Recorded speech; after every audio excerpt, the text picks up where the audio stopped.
Hello दोस्तों, स्वागत है आपका एग्जाम वर्ल्ड में। मैं हूं श्रीकांत और आज हम लोग पढ़ेंगे प्रतियोगिता दर्पण। और ये जून 2026 का एडिशन है, हिंदी में है, करंट अफेयर्स की पत्रिका है। और ये डिस्क्राइब किया गया है इसमें हर टॉपिक को, मतलब फुल डिस्क्रिप्शन के साथ आपको बताया गया है। अगर अच्छा लगे तो प्लीज वीडियो को लाइक कीजिएगा और दोस्तों में शेयर जरूर कीजिएगा। चलिए शुरू करते हैं। शुरू करेंगे राष्ट्रीय घटनाक्रम से, जहां पहला है कि सम्राट चौधरी बिहार में भाजपा के पहले मुख्यमंत्री। नीतीश कुमार अब राज्यसभा सदस्य। तो देखा जाए तो 15 अप्रैल 2026 को बिहार में पहली बार भारतीय जनता पार्टी यानी बीजेपी के नेतृत्व में सरकार बनी है और इसके मुख्यमंत्री बने हैं सम्राट चौधरी। सम्राट चौधरी जो हुए आपको बिहार के 24वें, ठीक है, बिहार के 24वें मुख्यमंत्री हैं और बीजेपी के बिहार में पहले हैं, ठीक है, फर्स्ट। चलिए देखिए, देखा जाए तो बिहार में विभिन्न अवधियों में कुल मिलाकर लगभग 20 वर्ष तक मुख्यमंत्री रहे थे नीतीश कुमार। उन्होंने अप्रैल 2026 में राज्यसभा की सदस्यता ग्रहण कर ली और उसके बाद बिहार के मुख्यमंत्री के पद से त्यागपत्र दे दिया। कब दिया? तो 14 अप्रैल को दिया था त्यागपत्र नीतीश कुमार ने। और 14 अप्रैल को उन्होंने त्यागपत्र दिया और 15 अप्रैल को राज्यपाल लेफ्टिनेंट जनरल सेवानिवृत्त सैयद अता हसनैन ने पटना में लोक भवन में आयोजित समारोह में मुख्यमंत्री पद की शपथ सम्राट चौधरी को दिलाई। ठीक है, देखिए भाजपा के जो सम्राट चौधरी हैं, इनके नेतृत्व वाली जो गठबंधन सरकार है, ये गठबंधन सरकार है, ठीक है, एनडीए की सरकार है। देखा जाए तो इस गठबंधन में गठबंधन का स्वरूप देखें तो जैसा पहले था वैसा ही है, जिसमें आपको भाजपा के अतिरिक्त कहा जाए तो आपको जनता दल यूनाइटेड यानी जनता दल यू का और लोक जनशक्ति पार्टी रामविलास पासवान की जो पार्टी थी, और हिंदुस्तानी आवाम मोर्चा मतलब हम, ठीक है, और राष्ट्रीय लोक मोर्चा शामिल है। गठबंधन में सर्वाधिक 89 सीट जो है वो भाजपा के पास है और 85 सीट जनता दल यूनाइटेड की है। मतलब नीतीश कुमार की पार्टी जनता दल यूनाइटेड की 85 सीटें हैं और बीजेपी की 89। और तीसरे स्थान पर 19 सीटों के साथ लोक जनशक्ति पार्टी है, एलजेपी। एलजेपी की पार्टी है जो रामविलास पासवान की पार्टी है, ठीक है। और जनता दल यू के कोटे से विजय कुमार चौधरी और विजेंद्र यादव को उप मुख्यमंत्री बनाया गया है। दो उप मुख्यमंत्री बने हैं, जनता दल यूनाइटेड से बने हैं, जदयू से, ठीक है, जदयू से बने हैं। और यहाँ विजय कुमार चौधरी और विजेंद्र यादव बने हैं। नए मुख्यमंत्री हुए आपको सम्राट चौधरी, जो कि बिहार के 24वें मुख्यमंत्री हैं, और बीजेपी के वो बिहार के पहले मुख्यमंत्री हैं। ठीक है, चलिए नेक्स्ट टॉपिक देखिए। नेक्स्ट है राज्यसभा की सदस्यता का कार्यकाल समाप्त होने के अगले ही दिन से बिहार के हरिवंश नारायण सिंह राज्यसभा के मनोनीत सदस्य बने। तो देखा जाए तो नीतीश कुमार जो राज्यसभा की सदस्यता ग्रहण करने के एक दिन पहले जनता दल यूनाइटेड के हरिवंश नारायण सिंह थे, जो लगातार 2 कार्यकाल तक जनता दल यूनाइटेड की ओर से राज्यसभा के सदस्य रहे थे। कार्यकाल जो है वो 9 अप्रैल को समाप्त हुआ था और उनकी राज्यसभा की सदस्यता समाप्त होने के अगले ही दिन राष्ट्रपति ने अनुच्छेद 80 के तहत उन्हें राज्यसभा का सदस्य मनोनीत कर दिया। सेवानिवृत्त मुख्य न्यायाधीश जस्टिस गोगोई का कार्यकाल जो है वो पूरा होने से रिक्त हुई जो सीट थी, ठीक है, जस्टिस गोगोई का जो मनोनीत सीट था वो रिक्त हो गया और वो खाली हो गया, और उसके बाद कार्यकाल पूरा होने के बाद रिक्त होने पर हरिवंश नारायण सिंह को मनोनयन किया गया और राज्यसभा के मनोनयन वाली सभी जो 12 सीटें हैं अब भर गई हैं। देखा जाए तो अप्रैल 2026 में राज्यसभा हेतु मनोनीत किए गए हरिवंश नारायण सिंह और 17 अप्रैल को राज्यसभा उपसभापति निर्विरोध निर्वाचित हो गए। ठीक है, और ये पहला अवसर है जब राज्यसभा का कोई मनोनीत सदस्य सदन का उपसभापति चुना गया है। ठीक है, चलिए नेक्स्ट देखें। नेक्स्ट है आपको एनसीईआरटी। एनसीईआरटी को डीम्ड यूनिवर्सिटी का दर्जा। देखा जाए तो 30 मार्च को शिक्षा मंत्रालय के द्वारा जो आधिकारिक रूप से जो अधिसूचना जारी की गई, उसमें कहा गया कि विश्वविद्यालय अनुदान आयोग की सलाह पर एनसीईआरटी और इसके 6 घटक इकाइयों को एक विशिष्ट श्रेणी के अंतर्गत डीम्ड यूनिवर्सिटी घोषित किया गया। ठीक है, एनसीईआरटी और इसकी 6 घटक इकाई को विशिष्ट श्रेणी के अंतर्गत इसको डीम्ड यूनिवर्सिटी घोषित किया गया। देखिए, इसमें वो स्वयं का स्नातक, स्नातकोत्तर और डॉक्टरेट डिग्री देने का अधिकार मिल गया इन्हें, और इसके लिए इसके पाठ्यक्रम जो है वो यूजीसी के नियमों के अनुरूप ही होंगे। इसके घटक इकाई हैं आपको अजमेर, भोपाल, भुवनेश्वर, मैसूर और शिलांग स्थित क्षेत्रीय शिक्षा संस्थान मतलब रीजनल इंस्टीट्यूट ऑफ एजुकेशन, और भोपाल में ही स्थित एक है पंडित सुंदरलाल शर्मा केंद्रीय व्यावसायिक शिक्षा संस्थान। ठीक है? देखा जाए तो एनसीईआरटी स्कूली शिक्षा के लिए सर्वोच्च संस्था के रूप में विभिन्न गतिविधि और कार्यक्रम संचालित करती है, जिनमें आपको शैक्षणिक अनुसंधान और पाठ्यक्रम विकास तथा पाठ्य सामग्री एवं शिक्षण अध्ययन सामग्री का विकास इसमें शामिल है। ठीक है? नेक्स्ट है stealth frigate INS Taragiri. INS Taragiri भारतीय नौसेना में शामिल। तो देखा जाए तो 3 अप्रैल को आधुनिक हथियारों और सेंसर सिस्टम से lace stealth frigate INS Taragiri को रक्षा मंत्री राजनाथ सिंह और रक्षा प्रमुख यानी सीडीएस जो है जनरल अनिल चौहान, नौसेना प्रमुख एडमिरल दिनेश त्रिपाठी, नौसेना के पूर्वी कमान के flag officer commanding in chief vice admiral Sanjay Bhalla आदि की उपस्थिति में विशाखापट्टनम में नौसेना में इसे शामिल किया गया। ठीक है? स्टेल्थ फ्रिगेट आईएनएस तारागिरी को भारतीय नौसेना में शामिल किया गया और इसके निर्माणकर्ता जो है वो है Mazagon Mazagon dock shipbuilders limited. इसमें देखा जाए तो इसको 6,700 टन का विस्थापन क्षमता है और ये युद्धपोत जो है लगभग 75% से अधिक स्वदेशी सामग्री के साथ बेहद कम समय में निर्मित किया गया है। आईएनएस तारागिरी में आधुनिक रडार, ब्रह्मोस और सतह से हवा में मार करने वाली मिसाइलें हैं, जिससे कि उच्च तीव्रता वाले युद्ध से लेकर समुद्री सुरक्षा, समुद्री डकैती विरोधी अभियान, तटीय निगरानी और मानवीय मिशन तक हर भूमिका में ये पूरी तरह से फिट बैठता है। ठीक है? इसका जो नामकरण किया गया है वो किया गया है लिएंडर श्रेणी के आईएनएस तारागिरी के नाम पर, जो कि 16 मई 1980 से 27 जून 2013 तक मतलब 33 वर्षों तक ये भारतीय नौसेना के बेड़े में था। उसी के नाम पर इसे बनाया गया। ठीक है? नामकरण किया गया। चलिए नेक्स्ट देखते हैं। नेक्स्ट है साइबर ठगों से बचाव के लिए सीबीआई का एआई आधारित चैटबॉट अभय। देखा जाए तो 20 अप्रैल को साइबर ठगों से डिजिटल अरेस्ट जैसी जो धोखाधड़ी हो रही थी उससे बचाव के लिए केंद्रीय जांच ब्यूरो मतलब सीबीआई ने एक आर्टिफिशियल इंटेलिजेंस आधारित एक चैटबॉट जिसका नाम दिया गया है अभय जारी किया गया है। इस तकनीकी आधारित जो सुरक्षा कवच है अभय, उसको 20 अप्रैल को सीबीआई के कार्यक्रम में मुख्य न्यायाधीश जस्टिस सूर्यकांत ने राष्ट्र को समर्पित किया। यह लोगों को यह पहचानने में मदद करेगा कि उनके पास आया नोटिस जो है वो असली है या नकली या किसी जालसाज ने इसको बुना है। ठीक है? नेक्स्ट है बारूदी सुरंग भेदने की सेना की क्षमता में वृद्धि के लिए T-72 और T-90 टैंकों के लिए ट्रॉल असेंबलीज हेतु रक्षा मंत्रालय का अनुबंध। तो देखा जाए तो 21 अप्रैल को रक्षा मंत्रालय ने T-72 और T-90 टैंक के लिए ट्रॉल कंपनी भारत अर्थ मूवर्स लिमिटेड और electro pneumatics and hydraulics India private limited के साथ अनुबंध किया गया।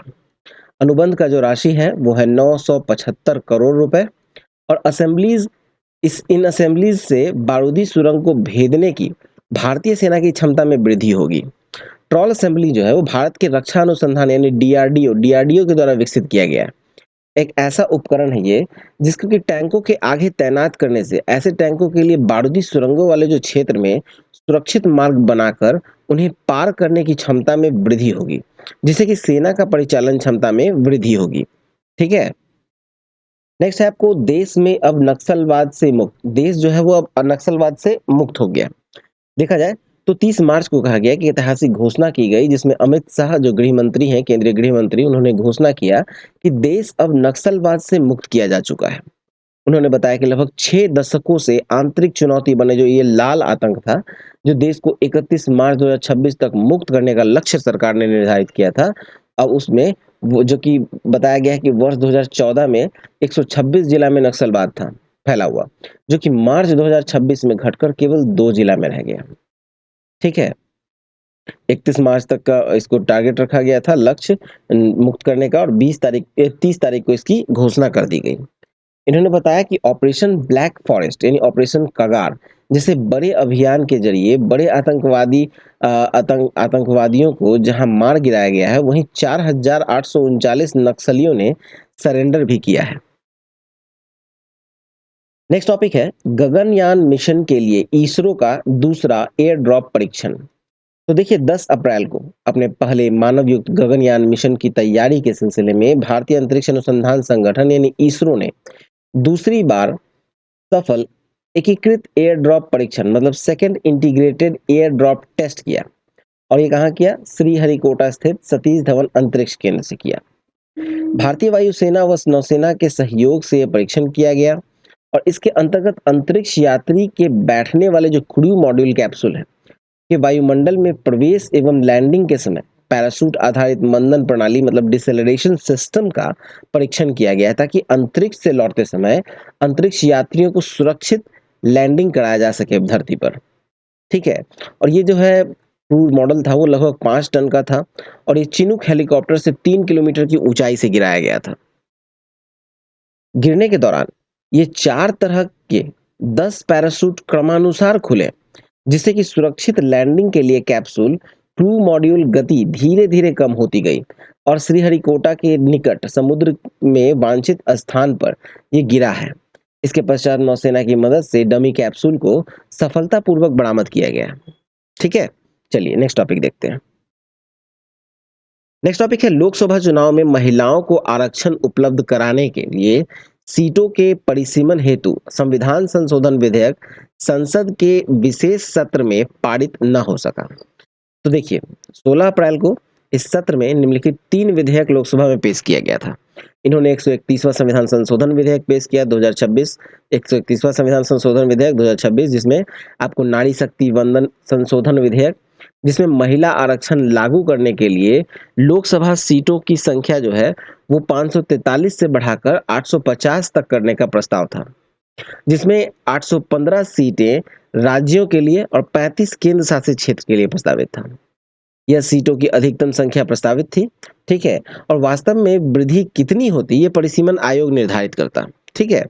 देखा जाए तो जो दूसरा विधेयक था ये तो पहला विधेयक था आपको नारी शक्ति वंदन संशोधन विधेयक और दूसरा विधेयक है परिसीमन विधेयक 2026 जिसमें निर्वाचन क्षेत्रों का परिसीमन 2011 के जनगणना के आधार पर करने के लिए प्रस्ताव था।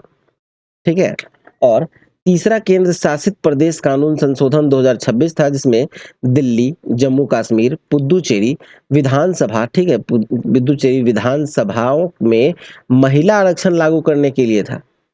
2 दिन तक लंबी चर्चा चली। नारी शक्ति वंदन संविधान संशोधन विधेयक जो है वो 17 अप्रैल को कराए गए मतदान में पारित नहीं हो सका और जो कुल पड़े मत थे वो 528 वोटों में से 298 मत इसके पक्ष में पड़े थे जबकि विपक्ष में मात्र 230 ही रही थी। लेकिन विधेयक पारित करने के लिए 2/3 मत चाहिए मतलब 352 वोट आवश्यक थे। 2/3 मत के लिए आपको 352 मत वोट लाना था। इस प्रकार लोकसभा के आगामी चुनाव में सीटों की संख्या बढ़ाकर 33% आरक्षण महिलाओं को प्रदान करने का 131वां संविधान संशोधन विधेयक लोकसभा में 2/3 बहुमत न पाने के कारण आगे राज्यसभा में अब पेश नहीं किया जा सकता। इस प्रकार मोदी सरकार के 12 वर्ष के इस कार्यकाल में यह पहला अवसर है जब किसी विधेयक को सरकार पारित नहीं करा पाई है। अब आते हैं राज्य सरकार में, राज्य समाचार में। ठीक है, राज्य समाचार देखा जाए तो राज्य समाचार में देखा जाए तो शेखा झील पक्षी विहार को रामसर साइट का दर्जा दिया गया। देखिए अप्रैल 2026 में अलीगढ़ स्थित शेखा झील पक्षी विहार को रामसर साइट का दर्जा प्राप्त हुआ। 22 अप्रैल को इस आशय की घोषणा केंद्रीय पर्यावरण वन जलवायु परिवर्तन मंत्री भूपेंद्र यादव ने की और अब उत्तर प्रदेश में रामसर स्थलों की संख्या जो है वो 12 हो गई है। ठीक है, कितनी? 12 और देश में 99। देखा जाए तो भारत में सर्वाधिक रामसर साइट जो है 20 हैं। कहाँ? तमिलनाडु में। किसी राज्य में अगर सर्वाधिक रामसर साइट है तो तमिलनाडु में है। कितने? 20। उसके बाद सेकंड पोजीशन पे आता है आपका उत्तर प्रदेश 12 के साथ। ठीक है। देखिए उत्तर प्रदेश में जो 12 रामसर साइट है, पहला आपको देखा जाए शेखा झील पक्षी अभयारण्य जो कि अलीगढ़ में है, अप्रैल 2026 में इसे अधिसूचित किया गया है। दूसरा है पटना पक्षी अभयारण्य, एटा में है, फरवरी 2026 में इसको भी अधिसूचित किया गया है। ठीक है। हैदरपुर आर्द्रभूमि मुजफ्फरनगर में है। बखीरा वन्यजीव अभयारण्य संत कबीर नगर में है। सूर सरोवर पक्षी अभयारण्य या कीमठ झील कहा जाए तो आगरा में है। सरसई नावर झील इटावा में है जो कि सबसे छोटी रामसर साइट है, उत्तर प्रदेश की सबसे छोटी रामसर साइट है सरसई नावर झील।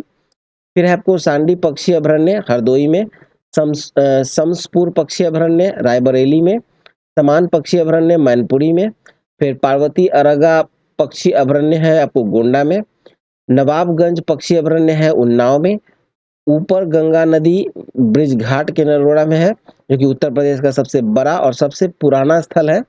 ठीक है, ये 2005 में ये आया था रामसर साइट में। चलिए अगला देखें। नेक्स्ट है राजस्थान में पचदरा में उद्घाटन से एक दिन पूर्व ही रिफाइनरी में भीषण अग्निकांड। देखिए 20 अप्रैल को राजस्थान के बालोतरा जिले में पचदरा में हिंदुस्तान पेट्रोलियम कॉर्पोरेशन लिमिटेड यानी एचपीसीएल की एक रिफाइनरी में उद्घाटन से एक दिन पूर्व ही आग लग गई। 21 अप्रैल को इस रिफाइनरी का उद्घाटन प्रधानमंत्री नरेंद्र मोदी करने जाने वाले थे, लेकिन उससे पहले ही एक दिन पहले यानी 21 को उद्घाटन था, लेकिन 20 को ही उसमें आग लग गई। राजस्थान सरकार और एचपीसीएल का संयुक्त उपक्रम था, जिसमें लगभग 79,000 करोड़ 79,000 करोड़ से अधिक लागत वाली 9 मिलियन मीट्रिक टन प्रति वर्ष क्षमता वाली यह रिफाइनरी थी। 20 अप्रैल को रिफाइनरी के क्रूड डिस्टिलेशन यूनिट के पास एक एक्सचेंजर में विस्फोट के साथ इसमें आग लग गई। खैर दुर्घटना में किसी के हताहत होने की कोई समाचार नहीं रही थी। ठीक है, नेक्स्ट है आपको क्रॉस वोटिंग करने वाले 5 कांग्रेसी विधायक पार्टी से निलंबित। अप्रैल 2026 में राज्यसभा के लिए हुए चुनाव में हरियाणा विधानसभा के 5 सदस्यों की पार्टी के निर्देशों की अवहेलना कर पार्टी के अधिकृत उम्मीदवार के विरुद्ध मतदान कर भाजपा उम्मीदवार के पक्ष में वोट देने के कारण पार्टी की प्राथमिकता सदस्यता से निलंबित कर दिया है। ठीक है, चलिए नेक्स्ट देखें। नेक्स्ट है आपको छत्तीसगढ़ में भी समान नागरिक संहिता यानी यूसीसी लागू करने का निर्णय।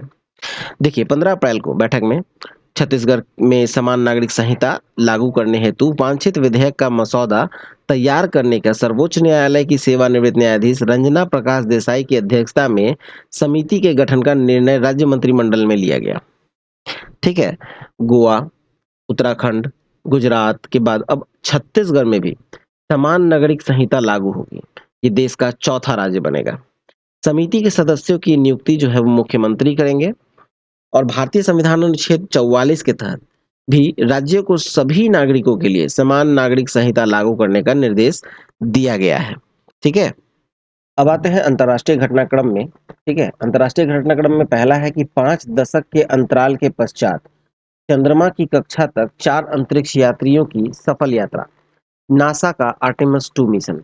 देखा जाए तो 2 अप्रैल को प्रातः भारतीय समय अनुसार नासा ने आर्टेमिस 2 मिशन के तहत एक महिला और 4 अंतरिक्ष यात्रियों को चंद्रमा की कक्षा के लिए रवाना किया था, जो कि चंद्रमा का चक्कर लगाकर इन यात्रियों को पृथ्वी पर वापस 11 अप्रैल को आए।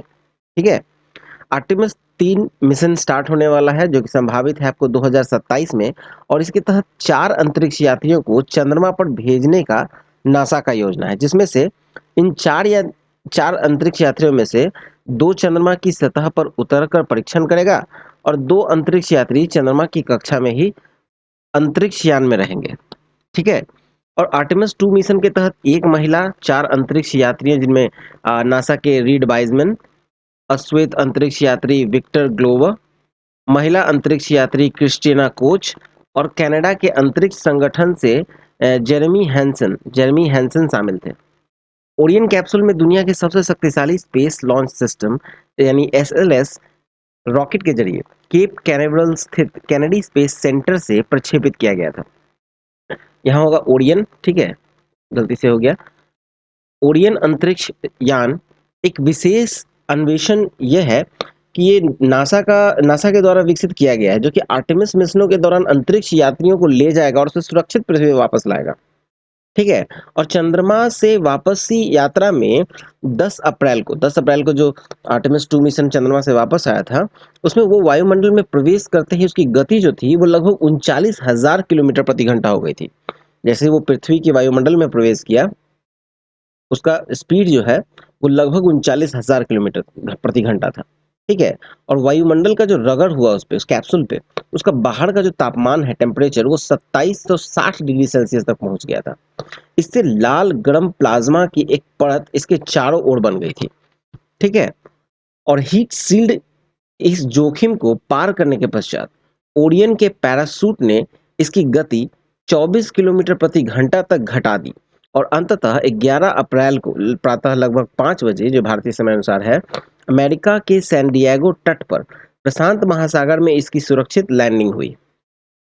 इसके अंतरिक्ष यात्रियों ने पृथ्वी से सबसे ज्यादा दूरी 4,06,771 किलोमीटर या फिर 2,52,756 मील तक यात्रा करने का एक नया रिकॉर्ड इसमें स्थापित किया। इस मिशन का जो उद्देश्य था, स्पेसक्राफ्ट के लाइफ सपोर्ट सिस्टम की जांच कर ये सुनिश्चित करना था कि अंतरिक्ष में इंसानों के रहने के लिए ये कितना सुरक्षित है। ठीक है। नेक्स्ट, सैन्य शासक रहे मिन आंग हलाइंग, अब म्यांमार के निर्वाचित राष्ट्रपति। देखिए, 3 अप्रैल को म्यांमार की संसद में जनरल मिंग आंग हलाइंग को म्यांमार के निर्वाचित राष्ट्रपति बनाया गया। ठीक है। देखिए, ये जो मिंग आंग हलाइंग है, ये वो सैन्य है, वो जनरल है जिसने आंग सान सू की जो नेतृत्व था म्यांमार के निर्वाचित सरकार का, उसका तख्ता पलट किया था। ठीक है। और सत्य हथियाने वाले सेना कमांडर जनरल मिंग आंग हलाइंग 5 वर्ष तक सैन्य शासन के प्रमुख रहे थे। और अभी जो इलेक्शन कराए गए राष्ट्रपति के, इसमें 3 प्रत्याशी थे। उनमें से एक थे मिंग आंग हलाइंग और ये चुनाव इनका जीतना लगभग निश्चित था, क्योंकि संसद में सेना द्वारा नियुक्त सांसदों और सैन्य समर्थित दलों के सांसदों का ही बहुमत है। 10 अप्रैल को मिंग आंग हलाइंग ने राजधानी नेपिदा में नए राष्ट्रपति के रूप में शपथ ग्रहण की और ये देश के 11वें राष्ट्रपति हैं। ठीक है। नेक्स्ट है, म्यांमार के नवनिर्वाचित राष्ट्रपति द्वारा 4500 यानी 4500 से अधिक कैदियों को आम माफी। पूर्व अपदस्थ राष्ट्रपति विन मिनेट, ठीक है, जो विन मिनेट थे राष्ट्रपति, उनको भी जेल से रिहा किया गया। देखिए, म्यांमार के नवनिर्वाचित राष्ट्रपति हैं मिन आंग हलाइंग। ठीक है। और इन्होंने अपने राष्ट्रपति निर्वाचन के 1 सप्ताह के पश्चात अप्रैल 2026 में ही पारंपरिक नववर्ष के अवसर पर 179 विदेशी सहित कुल 4500 से अधिक कैदियों को क्षमा करते हुए जेल से रिहा करने का आदेश जारी किया। इसमें आपको अपदस्थ राष्ट्रपति विन मिंट थे, जो कि 2018 से राष्ट्रपति थे। फरवरी 2021 में सैन्य तख्ता पलट के समय जिन्हें गिरफ्तार किया गया था। ठीक है।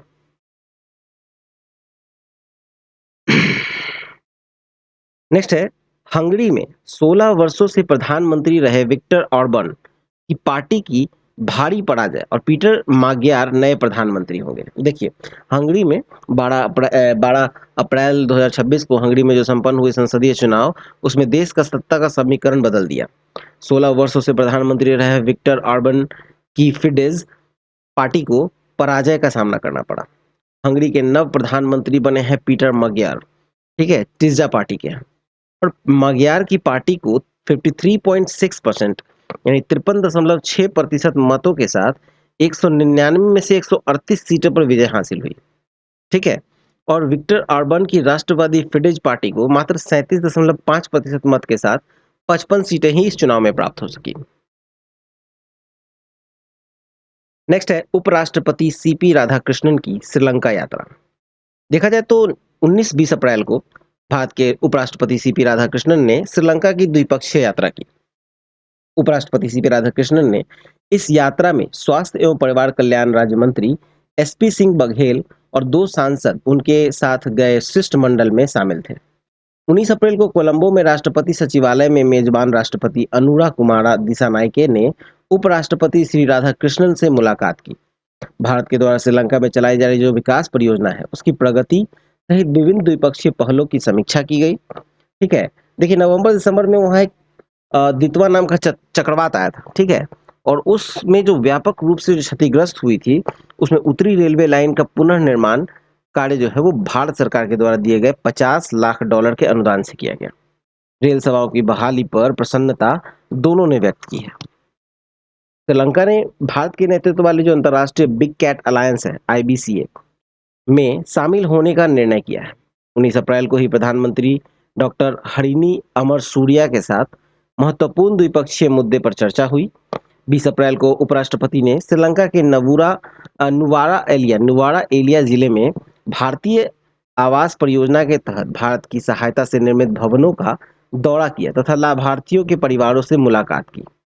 नुवारा एलिया में सीता मंदिर का दौरा किया गया उपराष्ट्रपति के द्वारा और ये रामायण से जुड़ा वह स्थान है जहाँ माना जाता है कि माता सीता को रावण ने अशोक वाटिका में बंदी बनाकर रखा था। ठीक है। भारतीय मूल के तमिल के लिए ओसीआई कार्ड सुविधा विस्तार, भारत की सहायता से निर्माणाधीन आवास योजना के तीसरे चरण की पूर्णता, उत्तरी रेलवे लाइनों के लिए रेल सेवाओं की बहाली, तीन बेली पुलों के निर्माण, Ceylon state workers education trust के विस्तार, श्रीलंका के अंतर्राष्ट्रीय बिग कैट अलायंस में शामिल होने की घोषणा आदि के अतिरिक्त पूर्वी प्रांत के लिए बहुक्षेत्रीय अनुदान सहायता के तहत प्राथमिकता वाली 6 परियोजनाओं के लिए समझौता ज्ञापनों पर आदान प्रदान उपराष्ट्रपति ने इस यात्रा के दौरान किया। इनके अतिरिक्त मुलातिवू की जिला अस्पताल में 4 मंजिला मेडिकल वार्ड परिसर के निर्माण के लिए एक अन्य समझौता ज्ञापन पर हस्ताक्षर किए गए। नेक्स्ट है ऑस्ट्रिया के चांसलर क्रिश्चियन स्टॉकर की भारत यात्रा। देखा जाए तो 15 से 17 अप्रैल को यूरोपीय राष्ट्र ऑस्ट्रिया के चांसलर क्रिश्चियन स्टॉकर ने अपने देश के उच्च स्तरीय शिष्टमंडल के साथ भारत की आधिकारिक यात्रा की। इनकी जो स्वागत हुआ 15 अप्रैल को ये नई दिल्ली में ऑस्ट्रिया चांसलर की अगवानी जो किया थे वो केंद्रीय युवा मामला और खेल कूद राज्य मंत्री रक्षा खड़से ने की और उसी दिन विदेश मंत्री एस जयशंकर ने उनसे भेंट की और महत्वपूर्ण द्विपक्षीय मामले पर चर्चा हुई। 16 तारीख को प्रधानमंत्री नरेंद्र मोदी ने मेहमान चांसलर स्टॉकर का स्वागत किया और दोनों शासन प्रमुखों के बीच द्विपक्षीय वार्ता हैदराबाद हाउस में हुई। दोनों पक्षों के बीच जो वार्ता हुई इसमें व्यापार, निवेश, प्रौद्योगिकी, नवीकरणीय ऊर्जा, रक्षा क्षेत्र को मजबूत बनाने पर केंद्रित थी। ठीक है। और शिक्षा व अनुसंधान के क्षेत्र में सहयोग के मामले में आईआईटी दिल्ली व ऑस्ट्रिया के मोटान यूनिवर्सिटी के बीच 2023 में हुए माइग्रेशन और मोबिलिटी समझौते के महत्वपूर्ण बताते हुए नर्सिंग क्षेत्र की गतिशीलता को बढ़ावा देने के लिए तथा स्टार्टअप व संयुक्त अनुसंधान सहयोग को आगे बढ़ाने पर सहमति हुई। युवाओं के आदान प्रदान को प्रोत्साहित करने के लिए India Austria working holiday programme शुरू करने का निर्णय किया गया। वार्ता में दोनों पक्षों ने वैश्विक संस्थानों में सुधार के लिए सहमति व्यक्त की।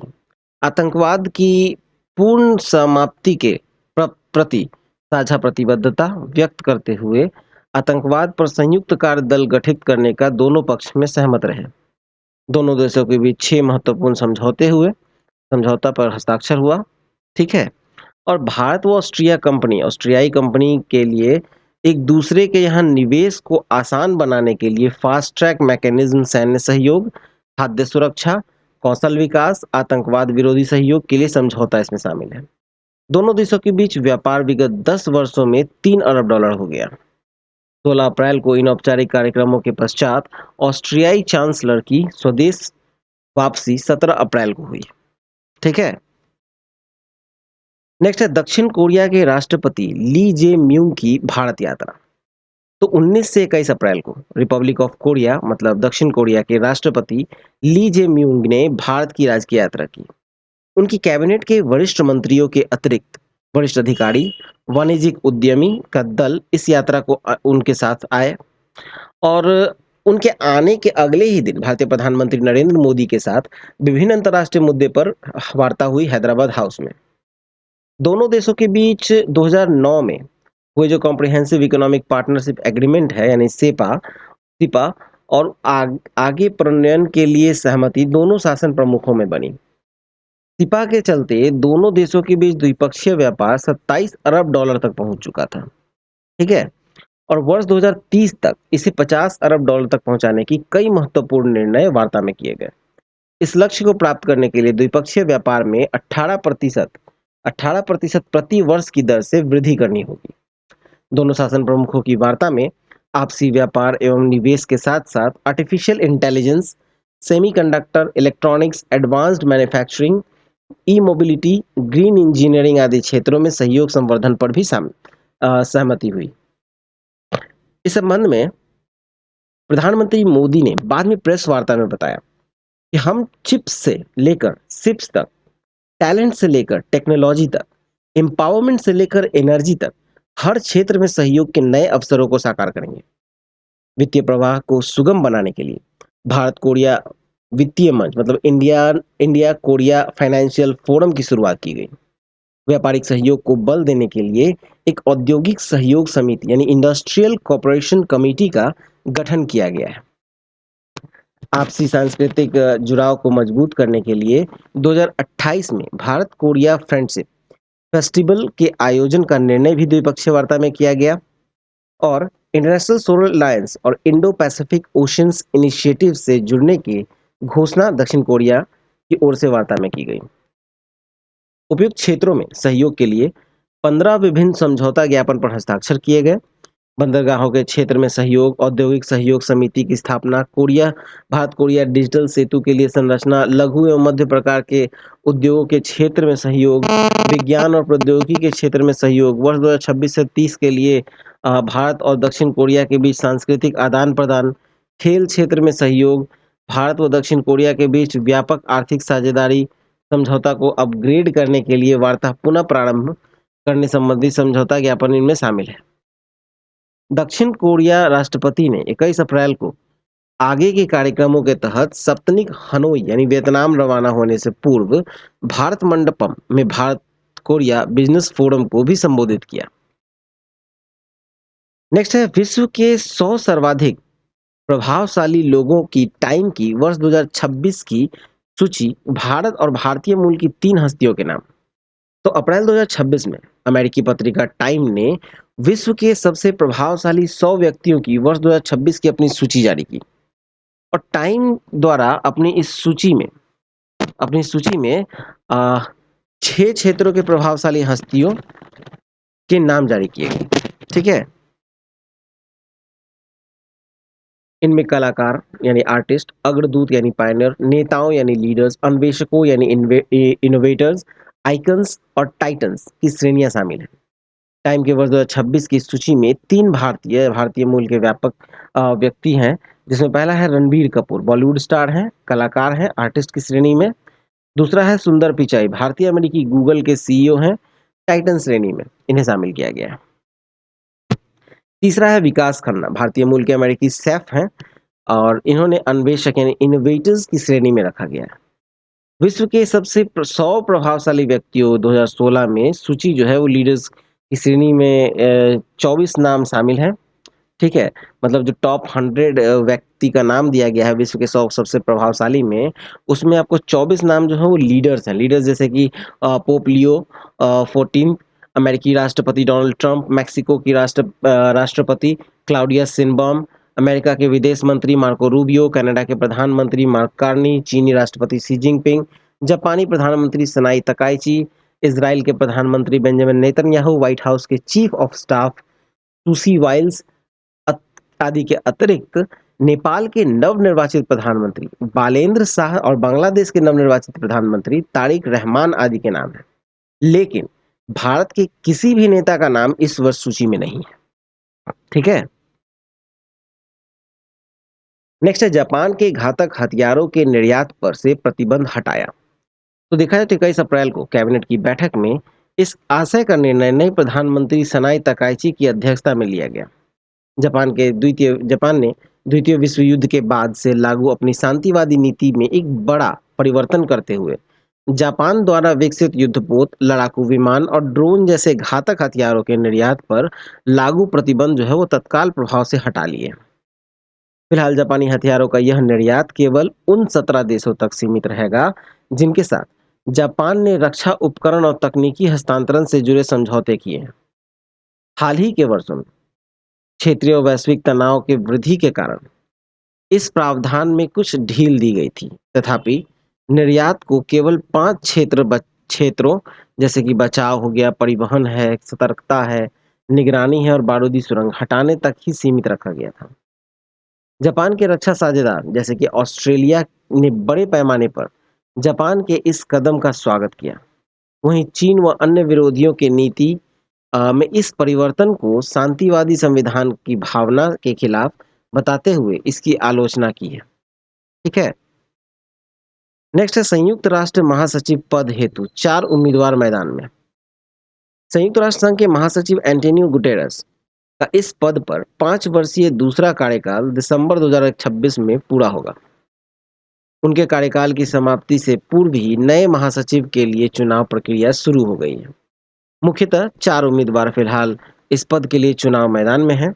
इनमें आपको चिली के पूर्व राष्ट्रपति, संयुक्त राष्ट्र मानवाधिकार के लिए उच्च आयुक्त मिशेल बैचलेट, कोस्टा रिका के पूर्व राष्ट्रपति तथा व्यापार एवं विकास पर संयुक्त राष्ट्र सम्मेलन की महासचिव, secretary general of UNCTAD, Rebeca Grynspan, फिर आपको अंतर्राष्ट्रीय परमाणु ऊर्जा एजेंसी के प्रमुख राफेल ग्रोसी, सेनेगल के पूर्व राष्ट्रपति, अफ्रीकी संघ के पूर्व चेयरमैन मैकी सॉल शामिल हैं। ठीक है। और अपनी-अपनी उम्मीदवार के समर्थन में चारों उम्मीदवारों ने न्यूयॉर्क में 21 और 22 अप्रैल को संयुक्त राष्ट्र मुख्यालय में हुए संवाद सत्रों में भाग लिया था। उसमें अपनी-अपनी उम्मीदवारी के में पक्ष में अपना विजन प्रस्तुत किया। अगले चरण में 15 सदस्य सुरक्षा परिषद में गुप्त मतदान प्रारंभ होंगे ताकि किसी एक उम्मीदवार को पक्ष में आम सहमति बन सके। इसके पश्चात एक मत हुए नाम की संस्तुति सुरक्षा परिषद द्वारा सितंबर-अक्टूबर 2026 में की जाएगी। इस प्रकार निर्वाचित उम्मीदवार जो हैं वो संयुक्त राष्ट्र के नए महासचिव के रूप में कार्यभार 1 जनवरी 2027 से संभाल लेंगे और ये संयुक्त राष्ट्र के 10वें महासचिव होंगे। ठीक है? चलिए नेक्स्ट देखते हैं। अब मूव करते हैं हम लोग आर्थिक वाणिज्यिक परिदृश्य की ओर, जिसमें पहला है कि वैश्विक चुनौतियों के बावजूद 2025-26 में भारत के आयातों और निर्यातों में वृद्धि। देखा जाए तो 15 अप्रैल 2026 को वर्ष 2025-26 में भारत के विदेशी व्यापार के अनंतिम आंकड़े वाणिज्य एवं उद्योग मंत्रालय के द्वारा जारी किए गए। ठीक है। और ये ईरान युद्ध के कारण मार्च 2026 में ही खाड़ी देशों में जो निर्यात में पिछले वर्ष की तुलना में, समान अवधि की तुलना में ये 58% का गिरावट दर्ज किया गया। इसका विस्तृत विवरण देखा जाए तो ऐसी विषम परिस्थिति में बावजूद 2025-26 में भारत के कुल निर्यात, वस्तुगत निर्यात, सेवाओं के निर्यात मिलकर 807.09 अरब डॉलर रहे, जो कि पिछले वर्ष की तुलना में 4.22% अधिक है। ठीक है। इसका पूर्ण विवरण देखा जाए तो हम लोग अगर भारत का विदेशी व्यापार जो वस्तुगत व्यापार और सेवा है उसके आंकड़े देखें अरब डॉलर में, तो वस्तुगत व्यापार में देखिए निर्यात जो हुआ था 2025-26 का है 441.78, जो कि पिछले साल था 437.70, यानी कि 0.93% की वृद्धि। आयात में देखा जाए तो 774.98 अरब डॉलर है, जो पिछली बार 721.20 था। यहाँ पर आपको 7.46% की वृद्धि दिखी गई है। और व्यापार शेष जिसे ट्रेड बैलेंस कहा जाता है वो 333.20 नेगेटिव में रहा है। फिर सेवाओं का व्यापार देखिए अरब डॉलर में, तो निर्यात मतलब प्राप्तियां जो हुई है वो 418.31 अरब डॉलर का हुआ है, पिछले साल की तुलना में 7.94% का वृद्धि हुआ है। आयात देखें तो 202.42 अरब डॉलर का हुआ, जो कि पिछले वर्ष की तुलना में 1.86% का वृद्धि है। और सेवाओं का निव्वल प्राप्ति 213.89 है अरब डॉलर, जो पिछले साल था 188.83 अरब डॉलर। अब देखिए वस्तुओं और सेवाओं का व्यापार मतलब foreign trade in goods and services, तो वस्तुओं और सेवाओं का कुल निर्यात, ठीक है, वस्तुओं और सेवाओं का कुल निर्यात अगर देखा जाए 2025-26 में तो ये है आपको 860.09 अरब डॉलर का, जो कि पिछले बार था 825.26 अरब डॉलर का। तो ये आयात है ये। ठीक है। और ये है 4.22% का इसमें वृद्धि दिखा गया है। ठीक है। वस्तुओं और सेवाओं का कुल आयात में 4.22% का वृद्धि है। व्यापार शेष रहा 9.46% का। चलिए नेक्स्ट देखते हैं। नेक्स्ट भारत के रक्षा उत्पादों के निर्यात में वृद्धि। 2 अप्रैल को रक्षा मंत्रालय की एक विज्ञप्ति के अनुसार बीते वित्तीय वर्ष 2025-26 में देश में रक्षा उत्पादों का निर्यात 38,434 करोड़ तक जा पहुंचा, जो कि रक्षा मंत्रालय की विज्ञप्ति के अनुसार 2025-26 में रक्षा उत्पादों के कुल 38,434 करोड़ के निर्यात में रक्षा क्षेत्र के सार्वजनिक उपक्रमों में योगदान जो है वो 21,071 करोड़ तक का और निजी क्षेत्र की इकाइयों में योगदान 17,353 करोड़ का रहा। इस प्रकार 2025-26 के दौरान देश में रक्षा उत्पादों के 38,434 करोड़ की कुल निर्यात में सार्वजनिक एवं निजी क्षेत्र की इकाइयों का योगदान रहा 54.84% और 45.16%। ठीक है। सार्वजनिक एवं निजी क्षेत्र की इकाइयों का योगदान देखिए, सार्वजनिक क्षेत्र में रहा 54.84 और निजी क्षेत्र में रहा 45.16%। ठीक है। देखा जाए तो 2025-26 में ये कितना रहा 38,424 करोड़ का, और यह देखिए 2024-25 में देखा जाए तो 23,622 का, मतलब यहाँ पर आपको 62% 62.66% का वृद्धि है। ठीक है। चलिए नेक्स्ट देखें। मौद्रिक नीति की 2026-27 की पहली द्वैमासिक समीक्षा में रेपो दर सहित सभी प्रमुख बैंकिंग दरें अपरिवर्तित। तो 6 से 8 अप्रैल को वित्तीय वर्ष 2026-27 की मौद्रिक नीति की पहली द्वैमासिक समीक्षा के लिए भारतीय रिजर्व बैंक की मौद्रिक नीति समिति की बैठक हुई थी, और इसमें जो सदस्य हैं, ठीक है, 6 सदस्य हैं। आपके आरबीआई के अधिकारी हैं, आपको 3 संजय मल्होत्रा जो गवर्नर हैं आरबीआई के अध्यक्ष हैं, पूनम गुप्ता जो डिप्टी गवर्नर हैं आरबीआई की मौद्रिक नीति संबंधी अधिकारी हैं, इंद्रानील भट्टाचार्य जो है वो कार्यकारी निदेशक हैं आरबीआई के, और केंद्र सरकार द्वारा मनोनीत कुछ सदस्य हैं जैसे नागेश कुमार, सौगत भट्टाचार्य और राम सिंह। ठीक है। देखा जाए जो मौद्रिक नीति है 2026-27 की, देखा जाए तो 8 अप्रैल 2026 और उसके बाद की स्थिति, और 6 अप्रैल 2026 के बाद की स्थिति को हम लोग देखते हैं। रेपो दर देखा जाए कोई परिवर्तन नहीं है 5.25%। रिवर्स रेपो रेट में भी कोई परिवर्तन नहीं है 3.35%। एसडीएफ में भी कोई परिवर्तन नहीं है 5% है। बैंक दर में भी दोनों में देखा जाए कोई परिवर्तन नहीं हुआ है 5.50% है। सीआरआर में आपको है 3%। एमएसएफ देखा जाए तो भी 5.55 5.50 है, इसमें भी कोई परिवर्तन नहीं हुआ है। एसएलआर में भी कोई परिवर्तन नहीं है 18% है। ठीक है। चलिए नेक्स्ट देखते हैं। 2026-27 की पहली तिमाही के लिए लघु बचतों पर ब्याज दरों में कोई परिवर्तन नहीं। देखिए ये मुख्यतः जो है वो डाकघर के माध्यम से की जाने वाली लघु बचत है। ठीक है। तो उसमें कोई परिवर्तन नहीं हुआ है। पहली तिमाही जो अप्रैल जून 2026 के लिए ब्याज दरों में कोई परिवर्तन नहीं किया गया है, जिससे ब्याज दर वहीं बरकरार है। तो 2026-27 में पहली तिमाही यानी 1 अप्रैल से 30 जून 2026 से देखा जाए तो देखिए बचत खाते में है आपको 4% का ब्याज दर। 1 वर्षीय सावधि जमा हो तो 6.9%, 2 वर्ष का सावधि जमा हो तो 7%, 3 वर्ष का सावधि जमा हो तो 7.1%, 5 वर्ष का सावधि जमा हो तो 7.5%, 5 वर्षीय आवर्ती जमा यानी आरडी हो तो 6.7%। ठीक है। इसी तरह से आप देखिए तो पीपीएफ में यानी पब्लिक प्रोविडेंट फंड में देखा जाए तो पब्लिक प्रोविडेंट फंड में है 7.1% का, और आपको किसान विकास पत्र में देखा जाए तो ये 7.5% है। राष्ट्रीय बचत पत्र यानी एनएससी में है आपको 7.7%। चलिए नेक्स्ट देखें। नेक्स्ट है 2025-26 में कंपनियों द्वारा आईपीओ के जरिए रिकॉर्ड 1.79 लाख करोड़ रुपए का पूंजी विदोहन। तो देखा जाए तो प्राथमिक बाजार की संबंधित एजेंसी है प्राइम डेटाबेस के अनुसार जो कहा गया, तो वित्तीय वर्ष 2025-26 में आईपीओ के जरिए जो रिकॉर्ड 1,78,963 करोड़ रुपए कंपनियों द्वारा भारत में जुटाए गए हैं। ठीक है। और ये रिकॉर्ड राशि 112 कंपनियों के आईपीओ द्वारा जारी जुटाए हुए हैं। ठीक है। जो पूर्व वर्ष 2024-25 में इस माध्यम से 78 कंपनियों द्वारा जुटाई गई 1,62,387 करोड़ की तुलना में 10% अधिक है। 2024-25 की तुलना में 2025-26 में कंपनियों का जुटाया हुआ कुल पब्लिक इक्विटी एंड फंड देखें यानी एफपीओ और क्यूआईपी सहित तो 18% कम ही रही है। ठीक है। एजेंसियों के अनुसार एफपीओ यानी कि फॉलो ऑन पब्लिक ऑफर और क्यूआईपी मतलब क्वालिफाइड इंस्टीट्यूशनल प्लेसमेंट के जरिए पूंजी विदोहन कम रहने के कारण 2025-26 में कुल पब्लिक इक्विटी फंड विदोहन 3.05 लाख करोड़ ही रहा, जो कि 2024-25 में 3.71 लाख करोड़ था। 2025-26 में देश के 3 सबसे बड़े आईपीओ कौन-कौन है? तो पहला है टाटा कैपिटल जो कि 15,512 करोड़ रुपए का है। एचडीबी फाइनेंशियल सर्विसेज 12,500 करोड़ का, और एलजी इलेक्ट्रॉनिक्स 11,605 करोड़ का। ठीक है। नेक्स्ट है 26 में दक्षिण पश्चिम मानसून सामान्य से कम रहने का मौसम विभाग का पूर्वानुमान।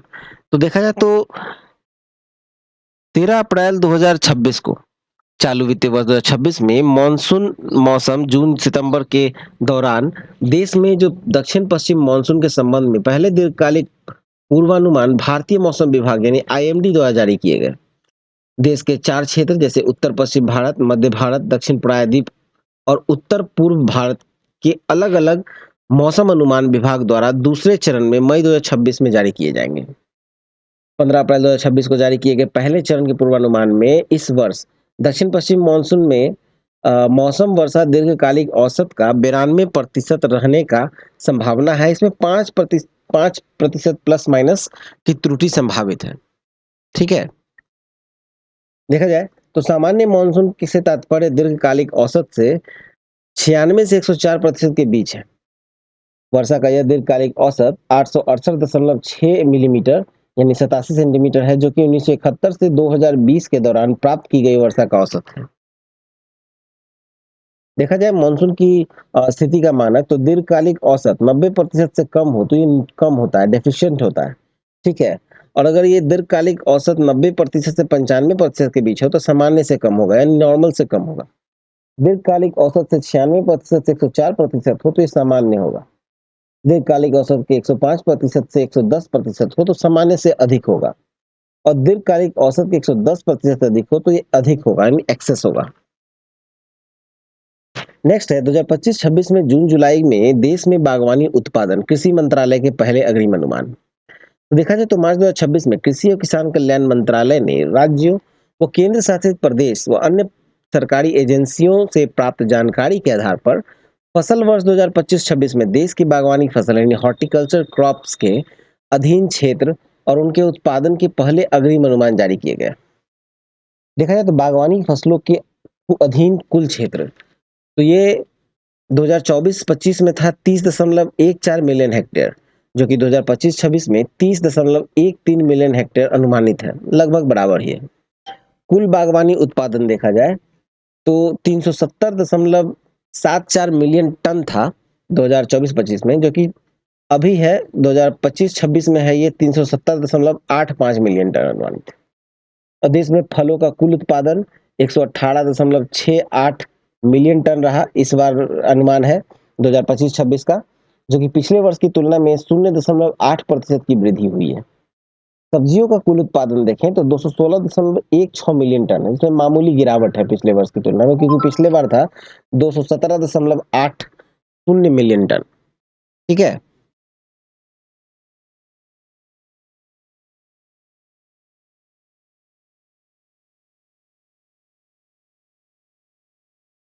अब देखिए सब्जियों में प्याज का उत्पादन पिछले वर्ष 30.77 मिलियन टन था, इस वर्ष 27.31 मिलियन टन अनुमानित है, यहाँ 11% का गिरावट हुआ है।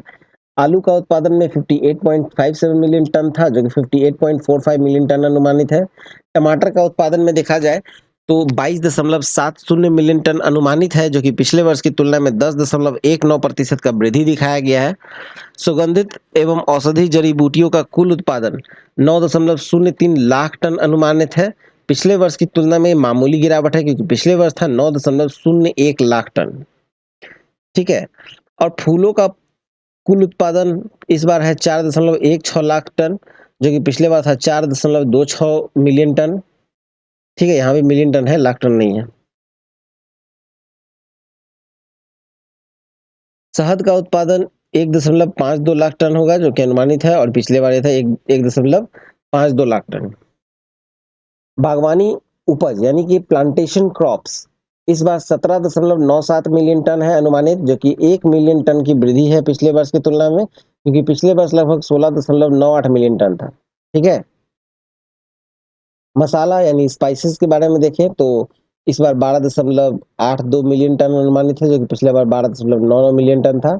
बागवानी उत्पादन देखें तो 370.85 मिलियन टन अनुमानित है, जो कि पिछली बार 370.74 मिलियन टन था। चलिए नेक्स्ट है 2025-26 में अप्रत्यक्ष करों से केंद्र की राजस्व प्राप्ति संशोधित अनुमान से मामूली अधिक केंद्र सरकार के प्रमुख अप्रत्यक्ष करों में सीमा शुल्क यानी कस्टम ड्यूटी, उत्पाद शुल्क यानी एक्साइज ड्यूटी के अतिरिक्त केंद्रीय जीएसटी शामिल है। इनके अतिरिक्त स्वास्थ्य एवं राष्ट्रीय सुरक्षा उपकर यानी health and national security cess जो है पान मसाला उत्पादकों पर लगाया गया उपकर शामिल किया जाता है। इन अप्रत्यक्ष करों में 2025-26 के दौरान 15.52 लाख करोड़ से अधिक राजस्व प्राप्ति का अनुमान है, जो इनके लिए संशोधित अनुमान का 101.2% है। मीडिया रिपोर्ट के अनुसार 2025-26 में सीमा शुल्क राजस्व जो 2.58 लाख करोड़, संशोधित अनुमान का 102%, उत्पाद शुल्क से राजस्व 3.38 लाख करोड़ यानी संशोधित अनुमान से 101%, और केंद्रीय जीएसटी से 9.58 लाख करोड़ जो कि संशोधित अनुमान से 100.8% है। ठीक है। पान मसाला उत्पादक पर आरोपित जो स्वास्थ्य एवं राष्ट्रीय सुरक्षा उपकर से 2330 करोड़ यानी 2330 करोड़ का राजस्व प्राप्ति का संशोधित अनुमान था, किंतु इस पर उपकर से प्राप्तियां 63% कम रही। 1 फरवरी 2026 से ही स्वास्थ्य एवं राष्ट्रीय सुरक्षा अधिनियम 2025 के तहत पान मसाला गुटखा से संबंधित उत्पादों पर जीएसटी के अतिरिक्त फर्म की उत्पादन क्षमता के आधार पर उपकर यानी सेस लागू हुआ है। चालू वित्तीय वर्ष 2026-27 में इस उपकर से 14,000 करोड़ राजस्व प्राप्ति का लक्ष्य है। ठीक है, चलिए नेक्स्ट देखिए। नेक्स्ट है कि आरबीआई ने पेटीएम पेमेंट बैंक का बैंकिंग लाइसेंस रद्द किया। तो देखिए 24 अप्रैल 2026 को भारतीय रिजर्व बैंक ने निजी क्षेत्र के एक payment bank Paytm payment bank limited का बैंकिंग लाइसेंस रद्द कर दिया है। रिजर्व बैंक के अनुसार जो पेटीएम पेमेंट बैंक है उसका कामकाज इस तरह से है कि जमाकर्ताओं के हित में नहीं था। आरबीआई ने बैंकिंग रेगुलेशन एक्ट 1949 के सेक्शन 22(4) के तहत पेटीएम पेमेंट बैंक से जारी किया गया बैंकिंग लाइसेंस रद्द कर दिया गया, जो कि 24 अप्रैल 2026 को कारोबार बंद होने के समय से प्रभावी हो गया। पेमेंट बैंक के लिए पेटीएम का लाइसेंस अगस्त 2015 में प्राप्त हुआ था और पेटीएम पेमेंट बैंक लिमिटेड के पेमेंट बैंक के रूप में काम करना मई 2017 में शुरू किया था। ठीक है, मई 2017 में शुरू किया था। अभी देखिए पेटीएम पेमेंट बैंक का लाइसेंस रद्द होने के बाद जो है भारत में पेमेंट बैंक की अब एयरटेल पेमेंट बैंक बचा है, फिनो पेमेंट बैंक है, जियो पेमेंट बैंक है, इंडिया पोस्ट पेमेंट बैंक है और एनएसडीएल पेमेंट बैंक लिमिटेड ही कार्यरत है। ठीक है, चलिए नेक्स्ट देखते हैं। आरबीएल बैंक के विदेशी बैंक बनने का मार्ग प्रशस्त। तो देखिए 1 अप्रैल को एमिरेट एनबीडी आरबीएल बैंक के 60% इक्विटी खरीदने के लिए मंजूरी प्राप्त हुई है। भारत में निजी क्षेत्र में वर्ष 1943 से कार्यरत वाणिज्यिक बैंक आरबीएल बैंक लिमिटेड अब शीघ्र ही एक विदेशी बैंक के रूप में गिना जाएगा। 500 से अधिक शाखाएं हैं इसकी और 74% तक इक्विटी दुबई स्थित emirate national bank of Dubai यानी एमिरेट्स एनबीडी खरीदने जा रहा है तथा इसके लिए भारतीय रिजर्व बैंक और कंपटीशन कमीशन ऑफ इंडिया ने सीसीआई ने मंजूरी प्रदान कर दी है। ठीक है, नेक्स्ट है विश्व बैंक। विश्व बैंक ने 2026-27 में भारत में जीडीपी वृद्धि के लिए पूर्वानुमान को बढ़ाकर 6.6% किया। तो देखा जाए तो 8 अप्रैल को विश्व बैंक ने अपने दक्षिण एशिया आर्थिक अपडेट रिपोर्ट जारी की है। इस रिपोर्ट में भारत में 2026-27 में वृद्धि के अपने पूर्वानुमान को 6.6% कर दिया। जनवरी 2026 में अमेरिका के 50% टैरिफ की आशंका के चलते पूर्वानुमान घटाकर 6.5% कर दिया गया था। ठीक है, नेक्स्ट है 2026-27 में भारत में आर्थिक वृद्धि के एशिया विकास बैंक ने पूर्वानुमान में भी वृद्धि। तो 10 अप्रैल को जारी एशियन डेवलपमेंट रिपोर्ट में कहा है कि 2026-27 में भारत में आर्थिक वृद्धि 6.9%, 2027-28 में यह 7.3% रह सकती है। भारत में वृद्धि दर के अनुमान को बढ़ाते हुए एशियाई विकास बैंक ने कहा है कि वित्तीय स्थितियों में सुधार, घरेलू मांग में मजबूती और अमेरिकी टैरिफ में कमी का इसमें प्रमुख योगदान रहेगा। रिपोर्ट में यद्यपि यह भी कहा गया है कि पश्चिम एशिया में लंबा संघर्ष कई तरीके से भारत के आर्थिक प्रदर्शन को कमजोर कर सकता है। इसमें तेल की बढ़ती कीमतें, व्यापार प्रवाह में रुकावटें, मुद्रास्फीति में वृद्धि और फॉरेन रेमिटेंसेज में आने वाली कमी आदि शामिल हैं। ठीक है।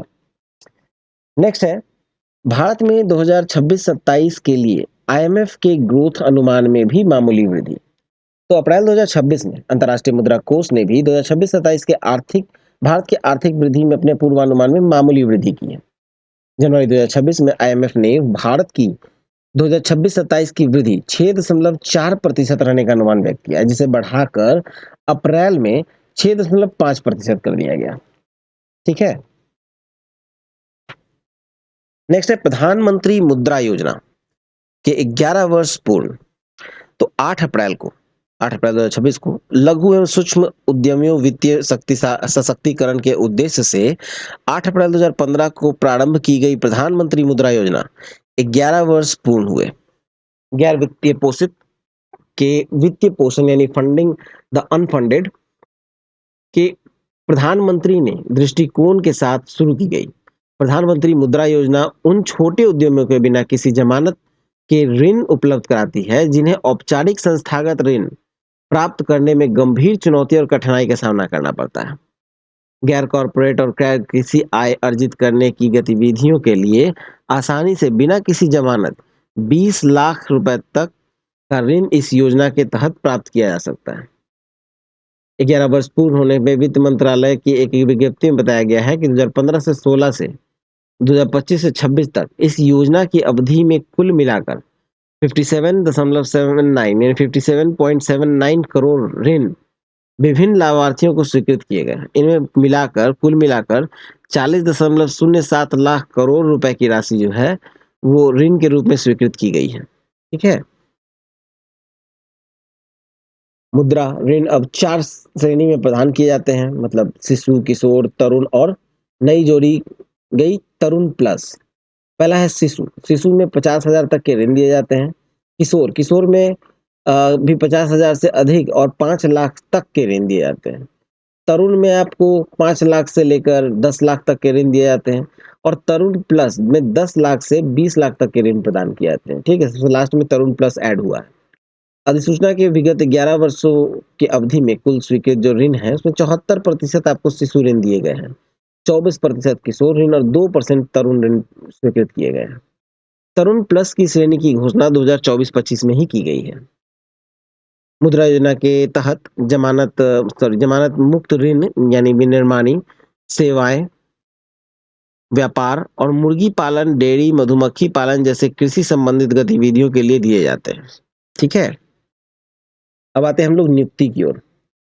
बेल्जियम व यूरोपीय संघ में भारत के नए राजदूत बने हैं प्रणय वर्मा, जो कि भारतीय विदेश सेवा के 1994 बैच के हैं। यूनाइटेड किंगडम में भारत के नए उच्चायुक्त बने हैं पेरियासामी कुमारन, जो कि भारतीय विदेश सेवा के 1992 बैच के हैं। नागरिक उड्डयन महानिदेशालय यानी डीजीसीए के नए महानिदेशक बने हैं वीर विक्रम यादव, जो कि भारतीय प्रशासनिक सेवा के 1996 बैच के वरिष्ठ अधिकारी हैं। भारत के सबसे बड़ी विमान सेवा कंपनी इंडिगो के नए सीईओ नियुक्त किए गए हैं विलियम वॉल्स। सार्वजनिक क्षेत्र की तेल कंपनी है भारत पेट्रोलियम कॉर्पोरेशन लिमिटेड के नए चेयरमैन सह प्रबंधन निदेशक यानी सीएमडी नियुक्त किए गए हैं संजय खन्ना। ठीक है। Federation of Indian chambers of commerce and industries का महासचिव अप्रैल 2026 में नियुक्त हुए हैं अनंत स्वरूप, जो कि भारतीय रेलवे पर्सनल सेवा के सेवानिवृत्त प्रशासनिक अधिकारी हैं। अब आते हैं निधन की ओर। चंद्रिका प्रसाद संतोखी 30 मार्च 2026 को सूरीनाम के भारतीय मूल के पूर्व राष्ट्रपति चंद्रिका प्रसाद संतोखी का 68 वर्ष की आयु में निधन हो गया। आशा भोसले पद्म विभूषण 2008 में, दादा साहब फाल्के पुरस्कार 2000 में सम्मानित पार्श्व गायिका। ठीक है, पार्श्व गायिका आशा भोसले का 12 अप्रैल 2026 को मुंबई में 92 वर्ष की आयु में निधन हुआ। नेक्स्ट है मोहसिना किदवई। वरिष्ठ कांग्रेसी नेता पूर्व केंद्रीय मंत्री मोहसिना किदवई का 8 अप्रैल को 94 वर्ष की आयु में निधन हो गया। नेक्स्ट है विजय पथ सिंघानिया। पद्म भूषण 2006 सम्मानित रेमंड समूह के पूर्व अध्यक्ष विजय पथ सिंघानिया का 87 वर्ष की आयु में 28 मार्च को मुंबई में निधन हो गया।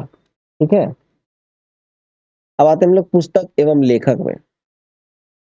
Tides of times Sudha Murty ने लिखा है। Seven deaths of Kashi Mukul Kundra का लिखा हुआ है। The curious and the classified unearthing military myths and mysteries, इसके लेखक हैं सेवानिवृत्त जनरल मनोज मुकुंद नरवणे। अब मूव करते हैं हम लोग विविध की ओर। विविध में पहला है mission MITRA mapping of interoperable trades response assessment. देखा जाए तो 2 से 9 अप्रैल 2026 को लद्दाख में लेह में मानव अंतरिक्ष अभियान में चालक दल की प्रभावी संवाद करने, तनाव का सामना करने, मानसिक रूप से मजबूत बने रहने तथा एक दूसरे का सहयोग करने की क्षमता के साथ साथ लेह की लगभग 3500 मीटर की ऊंचाई पर कम ऑक्सीजन, कम तापमान आदि में कार्य करने की क्षमता के परीक्षण व टीम व्यवहार अध्ययन के लिए भारतीय वायुसेना के एरोस्पेस मेडिसिन संस्थान के सहयोग से इसका संचालन इसरो द्वारा किया गया। ठीक है। नेक्स्ट है वेदांता पावर प्लांट में बॉयलर फटने से 20 श्रमिकों की मृत्यु। तो 14 अप्रैल को देखा जाए तो छत्तीसगढ़ के शक्ति जिले में स्थित वेदांता पावर प्लांट का बॉयलर फटने से 10 श्रमिकों की उसी समय मृत्यु हो गई, जबकि 36 श्रमिक घायल हुए। बाद में मृतकों की संख्या 20 हो गई। देखा जाए तो दुर्घटना के समय पावर प्लांट में लगभग 50 श्रमिक कार्यरत थे। मृतकों के परिजनों को 35-35 लाख सहायता और उनके परिवार के एक-एक सदस्य को नौकरी देने की घोषणा की है वेदांता प्रबंधन ने। ठीक है। और घायलों को 15-15 लाख की सहायता देने की घोषणा की है कंपनी ने। और इसमें छत्तीसगढ़ के मुख्यमंत्री जो है विष्णुदेव साय, उन्होंने भी मृतकों के परिजनों को 5-5 लाख तथा घायलों को 50,000 की सहायता देने की घोषणा की है। मृतकों के परिजनों को 2-2 लाख की राशि तथा घायलों को 50,000 की सहायता राशि प्रधानमंत्री ने स्वीकृत की है। ठीक है। नेक्स्ट है केरलम के त्रिशूर जिले में पटाखा फैक्ट्री में विस्फोट से कम 14 लोगों की मृत्यु। देखा जाए तो 21 अप्रैल को केरलम के त्रिशूर जिले में एक पटाखा फैक्ट्री में हुए विस्फोट से वहां काम कर रहे 13 लोगों की तत्काल ही मृत्यु हो गई। कम से कम 7 लोग गंभीर रूप से झुलस गए। घायलों में भी एक के बाद मृत्यु मतलब एक जो है घायल में भी एक की मृत्यु हो गई। और मृतकों के परिजनों को 2-2 लाख तथा घायलों को 50-50 हजार की अनुग्रह राशि प्रदान करने की घोषणा की गई, प्रधानमंत्री ने की। ठीक है। नेक्स्ट है कि तमिलनाडु के विरुद्ध नगर में पटाखा तमिलनाडु के बारूद विरुद्ध नगर सॉरी ठीक है तमिलनाडु के विरुद्ध नगर में पटाखा फैक्ट्री में विस्फोट से 23 श्रमिकों की मृत्यु। देखा जाए तो 19 अप्रैल को तमिलनाडु के विरुद्धनगर में एक निजी पटाखा फैक्ट्री में हुए विस्फोट से कम 23 श्रमिकों की मृत्यु हो गई। 6 अन्य गंभीर रूप से घायल हुए और घायलों में से भी 2 और श्रमिकों की बाद में मृत्यु हो गई। तमिलनाडु सरकार ने मृतकों के परिजनों को 4-4 लाख राहत प्रदान करने की घोषणा की है। नेक्स्ट है दुस्तलिक भारत उज्बेकिस्तान संयुक्त सैन्य अभ्यास। तो देखा है तो 12 अप्रैल को भारत व उज्बेकिस्तान की सेनाओं का वार्षिक सैन्य अभ्यास दुस्तलिक उज्बेकिस्तान के नामगम स्थित गुरुमसराय फील्ड ट्रेनिंग एरिया में शुरू हुआ। 25 अप्रैल तक चले दुस्तलिक के इस 7वें संस्करण में दोनों देशों की सेना व वायुसेना के 60-60 जवान शामिल थे।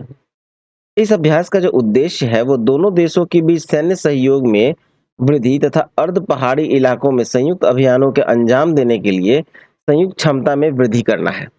ठीक है। नेक्स्ट है जामनगर में वंतारा यूनिवर्सिटी का शिलान्यास।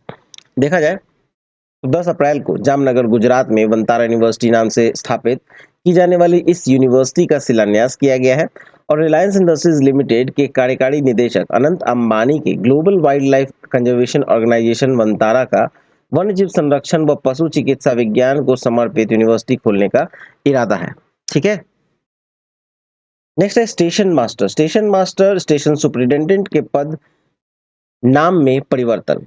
तो देखिए 22 अप्रैल को रेलवे बोर्ड की अधिसूचना के अनुसार लेवल 8 के स्टेशन सुपरिटेंडेंट का पद नाम अब स्टेशन मैनेजर किया गया है, जबकि लेवल 7 के स्टेशन सुपरिटेंडेंट अब डिप्टी स्टेशन मैनेजर कहलाएंगे। रेलवे बोर्ड में स्पष्ट किया है कि यह परिवर्तन केवल पद नाम में ही है। इनके वेतन, पदोन्नति, वरिष्ठता, सेवा शर्तें, इसमें कोई परिवर्तन इसमें नहीं होगा। ठीक है? चलिए नेक्स्ट देखें। नेक्स्ट है रिकॉर्ड मूल्यों में बिकी राजा रवि वर्मा की ऑयल पेंटिंग यशोदा और कृष्ण। 1 अप्रैल 2026 को मुंबई में सैफरॉन आर्ट की स्प्रिंग लाइव नीलामी में प्रख्यात भारतीय चित्रकार राजा रवि वर्मा की ऑयल पेंटिंग यशोदा और कृष्ण रिकॉर्ड 167.20 करोड़ यानी 167.20 करोड़ में बिकी है। इसके साथ ये आधुनिक भारतीय कला की अब तक की सबसे अधिक मूल्य वाली कृति बन गई है। दिवंगत चित्रकार राजा रवि वर्मा 1848 से 1906 के उपयुक्त पेंटिंग को सीरम इंस्टीट्यूट ऑफ इंडिया के संस्थापक व प्रबंध निदेशक साइरस पूनावाला ने खरीदा है इसे। ठीक है? नेक्स्ट है कि चीन के अंतरिक्ष कार्यक्रम के लिए 2 पाकिस्तानियों का चयन। देखा जाए तो चीन की स्पेस एजेंसी के अनुसार चीन ने अपने मानव युक्त अंतरिक्ष कार्यक्रम के लिए 2 पाकिस्तानी अंतरिक्ष यात्रियों का चयन किया है। दोनों प्रशिक्षण के लिए चीन जाएंगे और उनमें से एक पेलोड विशेषज्ञ के रूप में एक उड़ान मिशन में भाग लेगा। चीन के तियांगोंग अंतरिक्ष स्टेशन में पहुंचने वाला पहला विदेशी अंतरिक्ष यात्री होगा ये। ठीक है? अब आते हैं हम लोग पुरस्कार सम्मान में। फेमिना मिस इंडिया 2026 18 अप्रैल को वर्ष 2026 की 61वीं फेमिना मिस इंडिया का फाइनल दौर उड़ीसा के भुवनेश्वर में संपन्न हुआ था। विजेता थे साध्वी सतीश सैल, गोवा की रहने वाली हैं। प्रथम उपविजेता है राजनंदनी पवार महाराष्ट्र के और द्वितीय उपविजेता है श्री अद्वैत केंद्र शासित प्रदेश के प्रतिनिधित्व कर रही थी। ठीक है? नेक्स्ट है पत्रकारिता के क्षेत्र में चमेली देवी जैन पुरस्कार 2026। तो देखा जाए तो 20 मार्च को नई दिल्ली में पत्रकारिता के क्षेत्र में मीडिया फाउंडेशन का वर्ष 2026 का चमेली देवी जैन पुरस्कार सिनेमा पर लिखने वाली अनुभवी पत्रकार एन्ना एम वेट्टिकैड को प्रदान किया गया और ये पुरस्कार किसी महिला पत्रकार को ही दिया जाता है। ठीक है? नेक्स्ट है पत्रकारिता के क्षेत्र में रामनाथ गोयनका पुरस्कार 2026। तो 27 मार्च 2026 को पत्रकारिता के क्षेत्र में वर्ष 2026 के रामनाथ गोयनका पुरस्कार का वितरण नई दिल्ली में समारोह में उपराष्ट्रपति सीपी राधाकृष्णन के हाथों किया गया। 19 विभिन्न श्रेणियों में 24 चुनिंदा पत्रकारों को यह पुरस्कार दिया गया है। उनमें से कुछ प्रमुख श्रेणियों के पुरस्कार निम्नलिखित है, जैसे प्रिंट मीडिया, हिंदी में प्रिंट मीडिया में दैनिक भास्कर के अकोडिया और ब्रॉडकास्टर डिजिटल मीडिया हिंदी में ये दिया गया है आपको बीबीसी न्यूज हिंदी के सर्वप्रिय सांगवान को। क्षेत्रीय भाषाओं में प्रिंट मीडिया को दिया गया है मातृभूमि मलयालम के हैं मोहम्मद साबित और अखिल शिवानंद को। क्षेत्रीय भाषाओं में ब्रॉडकास्ट डिजिटल मीडिया में दिया गया है मलयालम 24/7 के होशिया मुस्तफा न्यूज को दिया गया है। बिजनेस एंड इकोनॉमिक पत्रकारिता में थॉमसन राइटर्स के प्रवीण परमाशिवम और मुंसिफ वेंगाटिल व आदित्य कालरा को पुरस्कार दिया गया है। और राजनीति और सरकार के मामले में रिपोर्टिंग की श्रेणी में यह पुरस्कार इंडियन एक्सप्रेस के दीप्तिमान तिवारी को दिया गया है। ठीक है? चलिए नेक्स्ट देखते हैं। नेक्स्ट है लता दीनानाथ मंगेशकर पुरस्कार 2026। वर्ष 2026 का लता दीनानाथ मंगेशकर पुरस्कार विजेता है कैलाश सत्यार्थी, नोबेल शांति पुरस्कार रहे इन्हें। नेक्स्ट है विश्व की सर्वश्रेष्ठ पैरा तीरंदाज। तो जम्मू कश्मीर की 19 वर्षीय शीतल देवी विश्व पैरा तीरंदाज में स्वर्ण पदक जीतने वाली भारत की बिना बाजू वाली तीरंदाज है। ठीक है? मतलब ये पैरा एथलीट है और इनका जो है डिजेबिलिटी वो है इनका बाजू नहीं है। ठीक है? शीतल देवी को विश्व तीरंदाजी संघ ने वर्ष 2025 की विश्व के सर्वश्रेष्ठ पैरा तीरंदाज घोषित किया है। नेक्स्ट है विजडन के क्रिकेट सम्मान 2026। तो क्रिकेट के बाइबल कहे जाने वाले जो वार्षिक पत्रिका है डिजिटल वर्ष के 2026 के 163वें संस्करण, ठीक है, 163वें संस्करण के विजेता को चुना है और इसमें सर्वश्रेष्ठ पुरुष क्रिकेटर यानी leading men's cricketer of the world चुना गया है मिशेल स्टार्क को, जो कि ऑस्ट्रेलिया के हैं। और विश्व के सर्वश्रेष्ठ महिला क्रिकेटर यानी leading women's cricketer of the world चुना गया है दीप्ति शर्मा को, जो कि भारत की है। और विजडन ट्रॉफी 2026 पिछले वर्ष किसी टेस्ट मैच में विशेष प्रदर्शन करने वाले पुरुष या महिला क्रिकेटर को दी जाती है और ये शुभमन गिल को दिया गया है, भारत के हैं। वर्ष 2025 के एजबेस्टन में इंग्लैंड के विरुद्ध 430 रन बनाने के लिए दिया गया है। ठीक है? और leading T20 cricketer in the world Abhishek Sharma बने हैं। और विजडन के 5 cricketer, 5 Wisden cricketer of the year में देखा जाए तो शुभमन गिल, रविंद्र जडेजा, ऋषभ पंत, मोहम्मद सिराज और हसीब हमीद को दिया गया है। ठीक है, इन 5 में से 4 जो है वो भारत के हैं। चलिए नेक्स्ट देखते हैं। अब आते हैं खेल जगत के लॉरियस पुरस्कार 2026। तो देखा जाए तो 20 अप्रैल 2026 को खेल जगत के प्रतिष्ठित लॉरियस पुरस्कार का वितरण मैड्रिड स्पेन में किया गया। इस वर्ष के प्रमुख लॉरियस पुरस्कार की सूची देखा जाए तो sportsman of the year Carlos Alcaraz को दिया गया है, जो टेनिस खिलाड़ी थे स्पेन के। और sports women of the year Ariana Sabalenka को दिया गया है, टेनिस के हैं, बेलारूस के। और टीम ऑफ द ईयर है Paris Saint Germain PSG football France के। कमबैक ऑफ द ईयर दिया गया है रोरी मैकलोराय को, ठीक है, मैकलोराय को, जो कि गोल्फ के हैं, उत्तरी आइलैंड से। और breakthrough of the year दिया गया है लैंडो नॉरिस को, फार्मूला 1 ब्रिटेन के हैं। और sports person of the year with a disability ये दिया गया है Gabriel Araujo, para swimming Brazil के हैं। ठीक है, चलिए नेक्स्ट देखें। इसमें आगे है youth sports person of the year, Lamine Yamal football के हैं, स्पेन के। और लाइफ टाइम अचीवमेंट पुरस्कार दिया गया है नादिया कोमेनेसी को, जो कि जिम्नास्टिक्स से है, रोमानिया के। ठीक है, चलिए नेक्स्ट, अंतर्राष्ट्रीय फिल्म महोत्सव दिल्ली 2026 के प्रमुख पुरस्कार। तो 25 से 31 मार्च को नई दिल्ली में पहला आयोजित अंतर्राष्ट्रीय फिल्म महोत्सव के समापन समारोह में नाइट ऑफ ऑनर्स के तहत विभिन्न श्रेणियों में निम्नलिखित पुरस्कार दिए गए हैं। इसमें देखा जाए तो path breaking film of the year दिया गया है सैयोरा, निर्देशक है Mohit Suri. Most inspiring film of the year दिया गया है सीता रे जमीन पर। ठीक है, ये दिया है, निर्देशक है इसके RS प्रसन्ना। सर्वश्रेष्ठ निर्देशक बेस्ट डायरेक्शन दिया गया है अनुपम खेर को, फिल्म है तन्वी द ग्रेट। सर्वश्रेष्ठ अभिनेता बेस्ट एक्टर PVR बेस्ट 2025 में दिया गया है रणवीर सिंह को, फिल्म है धुरंधर। बेस्ट डेब्यू एक्टर दिया गया है शुभांगी दत्त को। ठीक है, एक्टर विद अ मिशन ये दिया गया है भूमि पेडनेकर को, UNDP के साथ उनके काम के लिए। और फिल्मों में योगदान इन कंट्रीब्यूशन इन सिनेमा में दिया गया है मोहित सूरी और रमेश सिप्पी को। ठीक है, ये सारे चीज आपको PDF में दे दिया जाएगा। नेक्स्ट है वास्तुकला के क्षेत्र में प्रिट्जर पुरस्कार 2026। तो मार्च 2026 में वास्तुकला यानी आर्किटेक्चर के क्षेत्र में वर्ष 2026 का प्रतिष्ठित प्रिट्जर पुरस्कार की घोषणा की गई। विजेता थे स्मिलजान रेड्रिक क्लार्क। ठीक है, स्मिलजान रेड्रिक क्लार्क चिली के हैं। और वास्तुकला के क्षेत्र में नोबेल पुरस्कार के तुल्य माने जाने वाले इस पुरस्कार के तहत पदक के साथ $1,00,000 की राशि प्रदान की जाती है। नेक्स्ट है economic times corporate excellence award 2025। तो 25 अप्रैल को उद्योग व्यापार जगत की उत्कृष्टता के लिए इकोनॉमिक टाइम्स के वर्ष 2025 के प्रतिष्ठित कॉर्पोरेट एक्सीलेंस पुरस्कार का वितरण मुंबई में केंद्रीय वित्त मंत्री निर्मला सीतारमण की अध्यक्षता में किया गया। वर्ष 2025-26 के दिए गए इन पुरस्कारों की सूची देखें तो business reformer of the year Chandrababu Naidu को दिया गया, आंध्र प्रदेश के मुख्यमंत्री हैं। और business leader of the year दिया गया है सज्जन जिंदल को, जो कि JSW ग्रुप के। एंटरप्रेन्योर ऑफ द ईयर ये ललित केसरे को दिया गया है, सह संस्थापक और CEO हैं ग्रो कंपनी के।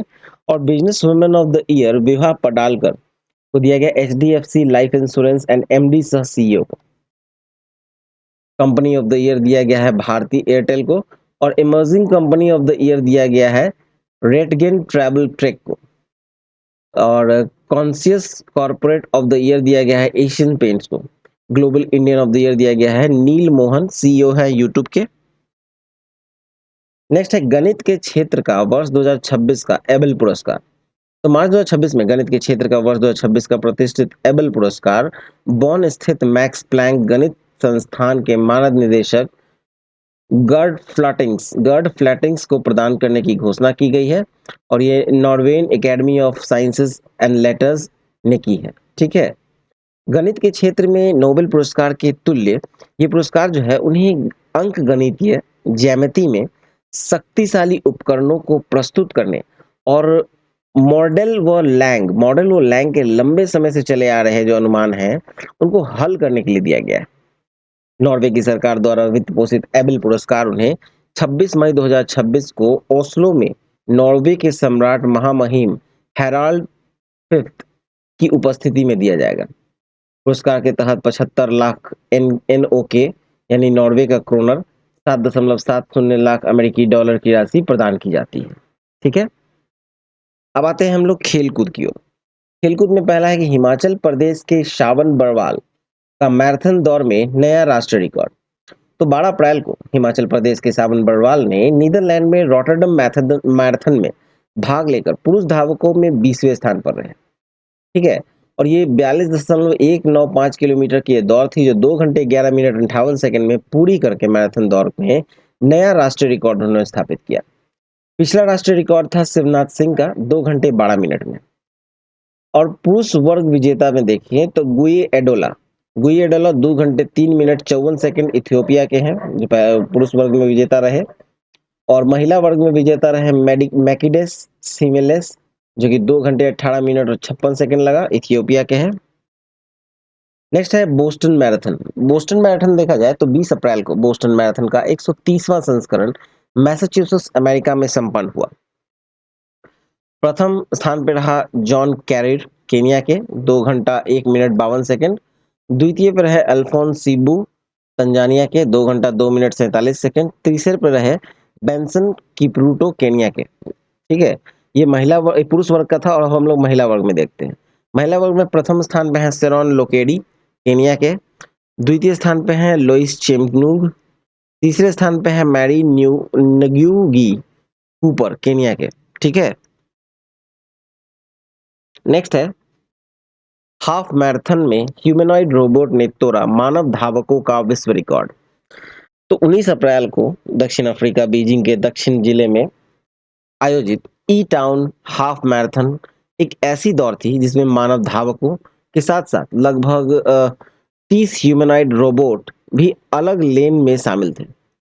Honour smart technology development company के द्वारा बनाया गया लाइटनिंग रोबोट 21.0975 किलोमीटर की यह दौड़ जो है वो 50 मिनट 26 सेकंड में पूरी करके न केवल विजेता रहा बल्कि हाफ मैराथन में मानव धावकों के द्वारा बनाया हुआ विश्व रिकॉर्ड भी भंग कर दिया। ठीक है, और ये पुरुषों की हाफ मैराथन विश्व रिकॉर्ड 57 मिनट 20 सेकंड का है। ठीक है, जो कि ये 50 मिनट 26 सेकंड में पूरी कर लिया। बीजिंग ई टाउन हाफ मैराथन मानव धावकों में पुरुष में चीन के झाओहाजी 1 घंटा 7.47 मिनट तथा महिला में चीन के कियानोक्सिया 1 घंटा 18.06 सेकंड विजेता रहे। नेक्स्ट है लंदन मैराथन में सेबेस्टियन सावे ने रचा इतिहास। 2 घंटे से कम समय में मैराथन दौड़ने वाले विश्व के पहले धावक। 26 अप्रैल 2026 को लंदन में लंदन मैराथन दौड़ संपन्न हुई। पुरुष वर्ग के विजेता रहे सेबेस्टियन सावे 1 घंटा 59 मिनट 30 सेकंड केनिया के हैं। और दूसरा स्थान रहा योमिफ केजल्चा का जो कि 1 घंटा 59 मिनट 41 सेकंड लिया, इथियोपिया के हैं। और महिला वर्ग में विजेता रहे टिक्स्ट आसिफा 2 घंटा 15 मिनट 41 सेकंड, इथियोपिया के हैं। और दूसरा स्थान रहा हेलेन ओबीरी 2 घंटा 15 मिनट 53 सेकंड, इन्होंने भी केनिया के हैं। ठीक है, चलिए नेक्स्ट देखें। नेक्स्ट है विश्व पैरा तीरंदाजी चैंपियनशिप 2026 पदक तालिका में भारत का शीर्ष स्थान। तो 30 मार्च से 4 अप्रैल को बैंकॉक में विश्व पैरा तीरंदाजी संपन्न हुआ था। 7 स्वर्ण 5 रजत 4 कांस्य पदक सहित कुल 16 पदक जीतकर भारत ने शीर्ष स्थान प्राप्त किया। दूसरा स्थान रहा दक्षिण कोरिया का और तीसरा स्थान रहा इंडोनेशिया का। भारत के 7 स्वर्ण पदक विजेताओं के नाम देखिए तो कंपाउंड कैटेगरी में महिला के व्यक्तिगत स्पर्धा में पायल नाग, पुरुषों के व्यक्तिगत स्पर्धा में तोमन कुमार। फिर मिश्रित मिश्रित टीम स्पर्धा में हो गया आपको शीतल देवी और तोमन कुमार। पुरुष की टीम स्पर्धा में हो गया तोमन कुमार और श्याम सुंदर स्वामी। महिलाओं की टीम स्पर्धा में हो गया शीतल देवी और पायल नाग। फिर रिकर्व में आते हैं। रिकर्व कैटेगरी में देखें तो पुरुष का व्यक्तिगत में विजय सुंदी और पुरुषों की टीम स्पर्धा में विजय सुंदी और हरविंदर सिंह है। ठीक है, नेक्स्ट है एशियाई मुक्केबाजी चैंपियनशिप 2026 भारत का पदक तालिका में दूसरा स्थान। तो देखा जाए तो 28 मार्च से 11 अप्रैल 2026 को मंगोलिया में उलान बटोर में एशिया मुक्केबाजी चैंपियनशिप 2026 संपन्न हुए, जिसमें 5 स्वर्ण 3 रजत और 8 कांस्य सहित कुल 16 पदक जीतकर भारत ने पदक तालिका में दूसरा स्थान प्राप्त किया। देखा जाए तो कजाकिस्तान जो पहले स्थान पे है वो 6 स्वर्ण, 2 रजत और 5 कांसे के साथ कुल 13 पदक जीता। भारत जो कि 5 स्वर्ण, 3 रजत और 8 कांसे के साथ कुल 16 पदक जीता। उज़्बेकिस्तान तीसरे स्थान पर है, चीन चौथे स्थान पे, जापान 5वें स्थान पे और इसी के साथ चीनी ताइपे भी 5वें स्थान पे और थाईलैंड भी 5वें स्थान पे। ठीक है, चलिए नेक्स्ट देखते हैं। इसी में आगे है भारतीय पदक विजेताओं के बारे में नाम देखा जाए अगर तो पुरुष में है आपको विश्वनाथ सुरेश 50 किलोग्राम में स्वर्ण जीता है, सचिन सिवाच 60 किलोग्राम में रजत जीता है, आकाश 75 किलोग्राम में कांस्य जीता है, लोकेश 85 किलोग्राम में कांस्य जीता है, हर्ष चौधरी 90 किलोग्राम में कांस्य जीता है और नरेंद्र बेरवाल 90 किलोग्राम में 90 किलोग्राम या उससे अधिक में कांस्य जीता है। ठीक है, ये पुरुष कैटेगरी हो गया।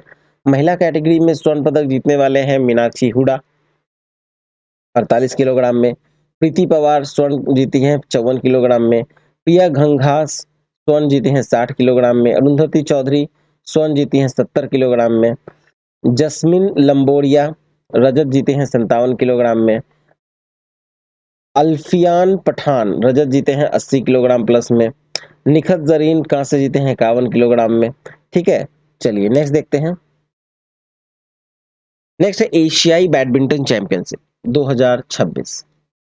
7 से 12 अप्रैल को चीन में निंगबो में एशियाई बैडमिंटन चैंपियनशिप संपन्न हुआ।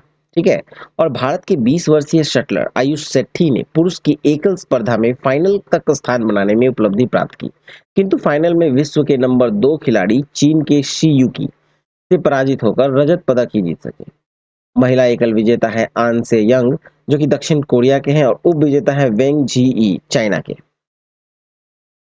अगला है विक्टर एक्सेल्सन का पेशेवर बैडमिंटन से संन्यास। तो देखा जाए तो अप्रैल माह में पुरुषों का एकल वर्ग में 183 सप्ताह तक विश्व के नंबर 1 शटलर बैडमिंटन खिलाड़ी जिसे कहा जाए तो डेनमार्क के विक्टर एक्सेल्सन ने पीठ के दर्द के चलते पेशेवर बैडमिंटन से संन्यास की घोषणा कर दी। लगातार 2 बार 2020-2024 ओलंपिक चैंपियन, 2 बार विश्व चैंपियन 2017-2022, अनेकों अन्य प्रतिष्ठित टूर्नामेंट्स के विजेता रहे 32 वर्षीय विक्टर एक्सेल्सन बैडमिंटन इतिहास के सबसे सफल एकल खिलाड़ियों में से एक माने जाते हैं। ठीक है, अगला है मार्च 2026 में आईसीसी के सर्वश्रेष्ठ खिलाड़ी। तो देखिए मार्च 2026 के सर्वश्रेष्ठ पुरुष खिलाड़ी संजू सैमसन चुने गए भारत के और मार्च 2026 के सर्वश्रेष्ठ महिला खिलाड़ी चुनी गई है एमिलिया केर जो कि न्यूजीलैंड टीम की कप्तान है। नेक्स्ट है महिलाओं का 10वां टी20 विश्व कप जून जुलाई 2026 में। तो देखा जाए तो 12 जून से 5 जुलाई तक आईसीसी के महिलाओं के टी20 विश्व कप के 10वें संस्करण का आयोजन इंग्लैंड और वेल्स की मेजबानी में होगा और इसमें भाग लेने वाली 12 टीम है। ठीक है, और ये 2 समूह में बटे हैं, ग्रुप ए और ग्रुप बी में। ग्रुप ए में ऑस्ट्रेलिया, बांग्लादेश, भारत, नीदरलैंड, पाकिस्तान, दक्षिण अफ्रीका है और बी में है England, Ireland, New Zealand, Scotland, Sri Lanka और वेस्ट इंडीज। 5 जुलाई 2026 को फाइनल मैच लंदन में ही लॉर्ड्स के मैदान में होंगे। इस विश्व कप की विजेता टीम को 2.34 मिलियन डॉलर लगभग 21.8 करोड़ और उप विजेता टीम को 10.9 करोड़ रुपए पुरस्कार में दिए जाएंगे। ठीक है, नेक्स्ट है अंडर 20 सैफ फुटबॉल 2026 बांग्लादेश विजेता। तो 23 मार्च से 3 अप्रैल को साउथ एशिया फुटबॉल फेडरेशन के तत्वावधान में मालदीव में 20 वर्ष से कम उम्र के खिलाड़ियों के सैफ अंडर 20 फुटबॉल टूर्नामेंट, ठीक है, सैफ अंडर 20 फुटबॉल टूर्नामेंट में 8वें संस्करण संपन्न हुए। देखा जाए तो विजेता रहे बांग्लादेश 4-3 से, उप विजेता रहे भारत। टूर्नामेंट का सर्वश्रेष्ठ खिलाड़ी घोषित हुआ ओमांग डोडुम, भारत के हैं ओमांग डोडुम। और टूर्नामेंट के वर्ष 2026 के 8वें संस्करण में बांग्लादेश और भारत के अतिरिक्त 5 अन्य टीमें थी जिसमें भूटान, नेपाल, श्रीलंका, पाकिस्तान और मेजबान मालदीव इसमें शामिल थी। ठीक है, चलिए नेक्स्ट देखते हैं। अगला है कोपा डेल रे 2025-26। सितंबर 2025 में 25 और अप्रैल 2026 के दौरान स्पेनिश फुटबॉल के कोपा डेल रे के 124वें संस्करण का आयोजन स्पेन में हुआ। 18 अप्रैल 2026 को इसका फाइनल रियल सोसिडेड और एटलेटिको मैड्रिड के बीच खेला गया। विजेता रहे रियल सोसिडेड। उपविजेता है एटलेटिको मैड्रिड। ठीक है। नेक्स्ट है वैशाली रमेश बाबू, कैंडिडेट्स टूर्नामेंट जीतने वाली पहली भारतीय। देखा जाए तो अप्रैल माह में साइप्रस के महिलाओं का कैंडिडेट्स टूर्नामेंट चेन्नई की 25 वर्षीय ग्रैंड मास्टर वैशाली रमेश बाबू ने जीता। फिडे का यह टूर्नामेंट जीतने वाली वह भारत की पहली महिला खिलाड़ी है। इससे महिलाओं की विश्व चैंपियनशिप 2026 के लिए मौजूदा विश्व चैंपियन चीन की जू वेन जून के साथ मुकाबला उन्होंने करना होगा। और कैंडिडेट्स टूर्नामेंट की विजेता वैशाली को 28,000 यूरो की राशि पुरस्कार में प्रदान की गई। नेक्स्ट है पुरुषों का कैंडिडेट्स टूर्नामेंट उज्बेकिस्तान के जवारखीर सिंडारोव ने जीता। देखा है तो 28 मार्च से 16 अप्रैल को पुरुषों की वर्ष 2026 की विश्व शतरंज चैंपियनशिप के लिए मौजूदा चैंपियन को गुकेश के चैलेंजर के चयन के लिए भी कैंडिडेट्स टूर्नामेंट साइप्रस में संपन्न हुए। और ये कैंडिडेट टूर्नामेंट उज्बेकिस्तान के ग्रैंड मास्टर जावोखीर सिंडारोव ने जीता। ठीक है। अगला है भारतीय वॉलीबॉल महासंघ की मान्यता वैश्विक संस्था द्वारा भंग। देखा है तो कानूनी और प्रशासनिक मानकों के उल्लंघन का हवाला देते हुए विश्व वॉलीबॉल महासंघ यानी इंटरनेशनल वॉलीबॉल फेडरेशन, जिससे आमतौर पर FIVB के नाम से जाना जाता है, ने भारतीय वॉलीबॉल महासंघ की अंतरिम मान्यता गत 21 अप्रैल को वापस ले ली। देश में खिलाड़ियों के हितों की सुरक्षा और खेल की निरंतरता को बनाए रखने के लिए एक अंतरिम संचालन समिति FIVB ने गठित की है, जिसमें विश्व संस्थान व भारतीय ओलंपिक संघ के प्रतिनिधि शामिल किए गए हैं। अगला है अगस्ता मास्टर्स गोल्फ 2026। 9 से 12 अप्रैल को विश्व का सर्वाधिक प्रतिष्ठित गोल्फ टूर्नामेंट मास्टर्स गोल्फ, जो विश्व के 4 मेजर गोल्फ टूर्नामेंट में से पहले हैं, अमेरिका में जॉर्जिया में अगस्ता में संपन्न हुआ। विजेता रहे रोरी मैकइलरॉय। ठीक है, रोरी मैकइलरॉय जो कि उत्तरी आयरलैंड के हैं। पुरस्कार राशि मिला ग्रीन जैकेट के साथ $4.5 मिलियन का, जो कि लगभग 37 करोड़ होता है। और उपविजेता रहे स्कॉटी सेल्फ अमेरिका के। पुरस्कार राशि है $2.43 मिलियन, लगभग 20 करोड़ रुपए। नेक्स्ट है मियामी ओपन टेनिस 2026। 17 से 29 मार्च को ATP और WTA के लेवल 1000 का Miami open tournament Miami gardens Florida में संपन्न हुआ। पुरुष एकल में विजेता रहे आपको यानिक सिनर इटली के। उप विजेता रहे जिरी लेहेक चेक गणराज्य के। महिला कैटेगरी में विजेता रहे आर्याना सवालेंका बेलारूस के। और उप विजेता रहे कोको गॉफ अमेरिका के। पुरुष कैटेगरी में आपको पुरुष युगल में विजेता रहे साइमन बोलेली और आंद्रिया बवासोरी, दोनों इटली के हैं। महिला कैटेगरी में महिला युगल विजेता रहे कैटरीना सिनियाकोवा चेक गणराज्य के और टेलर टाउनसेंड अमेरिका के। ठीक है। नेक्स्ट है Monte Carlo open 2026। Monte Carlo open जो है वो मोंटे कार्लो में 119वें Monte Carlo open tennis tournament संपन्न हुआ। और पुरुष एकल विजेता रहे यानिक सिनर। उप विजेता रहे कार्लोस अल्काराज स्पेन के। युगल विजेता रहे केविन क्राविड्स और टीम फुट्स जर्मनी की जोड़ी। उप विजेता है मार्सिलो ओरेवालो एल सल्वाडोर के और मैट पैविक क्रोएशिया के। नेक्स्ट है बार्सिलोना ओपन 2026। तो 13 से 19 अप्रैल को बार्सिलोना स्पेन में पुरुषों का बार्सिलोना ओपन टेनिस संपन्न हुआ। एकल खिताब विजेता रहे आर्थर फिल्स फ्रांस के। उप विजेता रहे आंद्रे रुब्लेव रूस के। युगल खिताब विजेता रहे जूलियन कैस व लॉयड ग्लासपूल ब्रिटिश जोड़ी है। उप विजेता रहे पियरे हर्बर्ट और आंद्रिया बवासोरी। नेक्स्ट है पहले खेलो इंडिया ट्राइबल गेम में कर्नाटक का पदक तालिका में शीर्ष स्थान। तो देखा जाए तो 25 मार्च से 3 अप्रैल को पहले खेलो इंडिया ट्राइबल गेम्स का आयोजन हुआ। छत्तीसगढ़ की मेजबानी में हुआ। 7 पदक प्रदान खेल जो है उसमें आपको एथलेटिक्स, हॉकी, फुटबॉल, भारोत्तोलन, तीरंदाजी, तैराकी और कुश्ती शामिल है। ठीक है। इनके अतिरिक्त 2 प्रदर्शन खेल हैं, जैसे मलखम्ब, कबड्डी भी खेले गए। खेलों का शुभंकर जो मैस्कट है वो है मोरवीर, यानी मोर मेरा हमारा वीर वीरता नाम दिया गया। 30 राज्य और केंद्र शासित क्षेत्रों के लगभग 3800 खिलाड़ियों ने इन खेलों के विभिन्न स्पर्धाओं में भाग लिया है।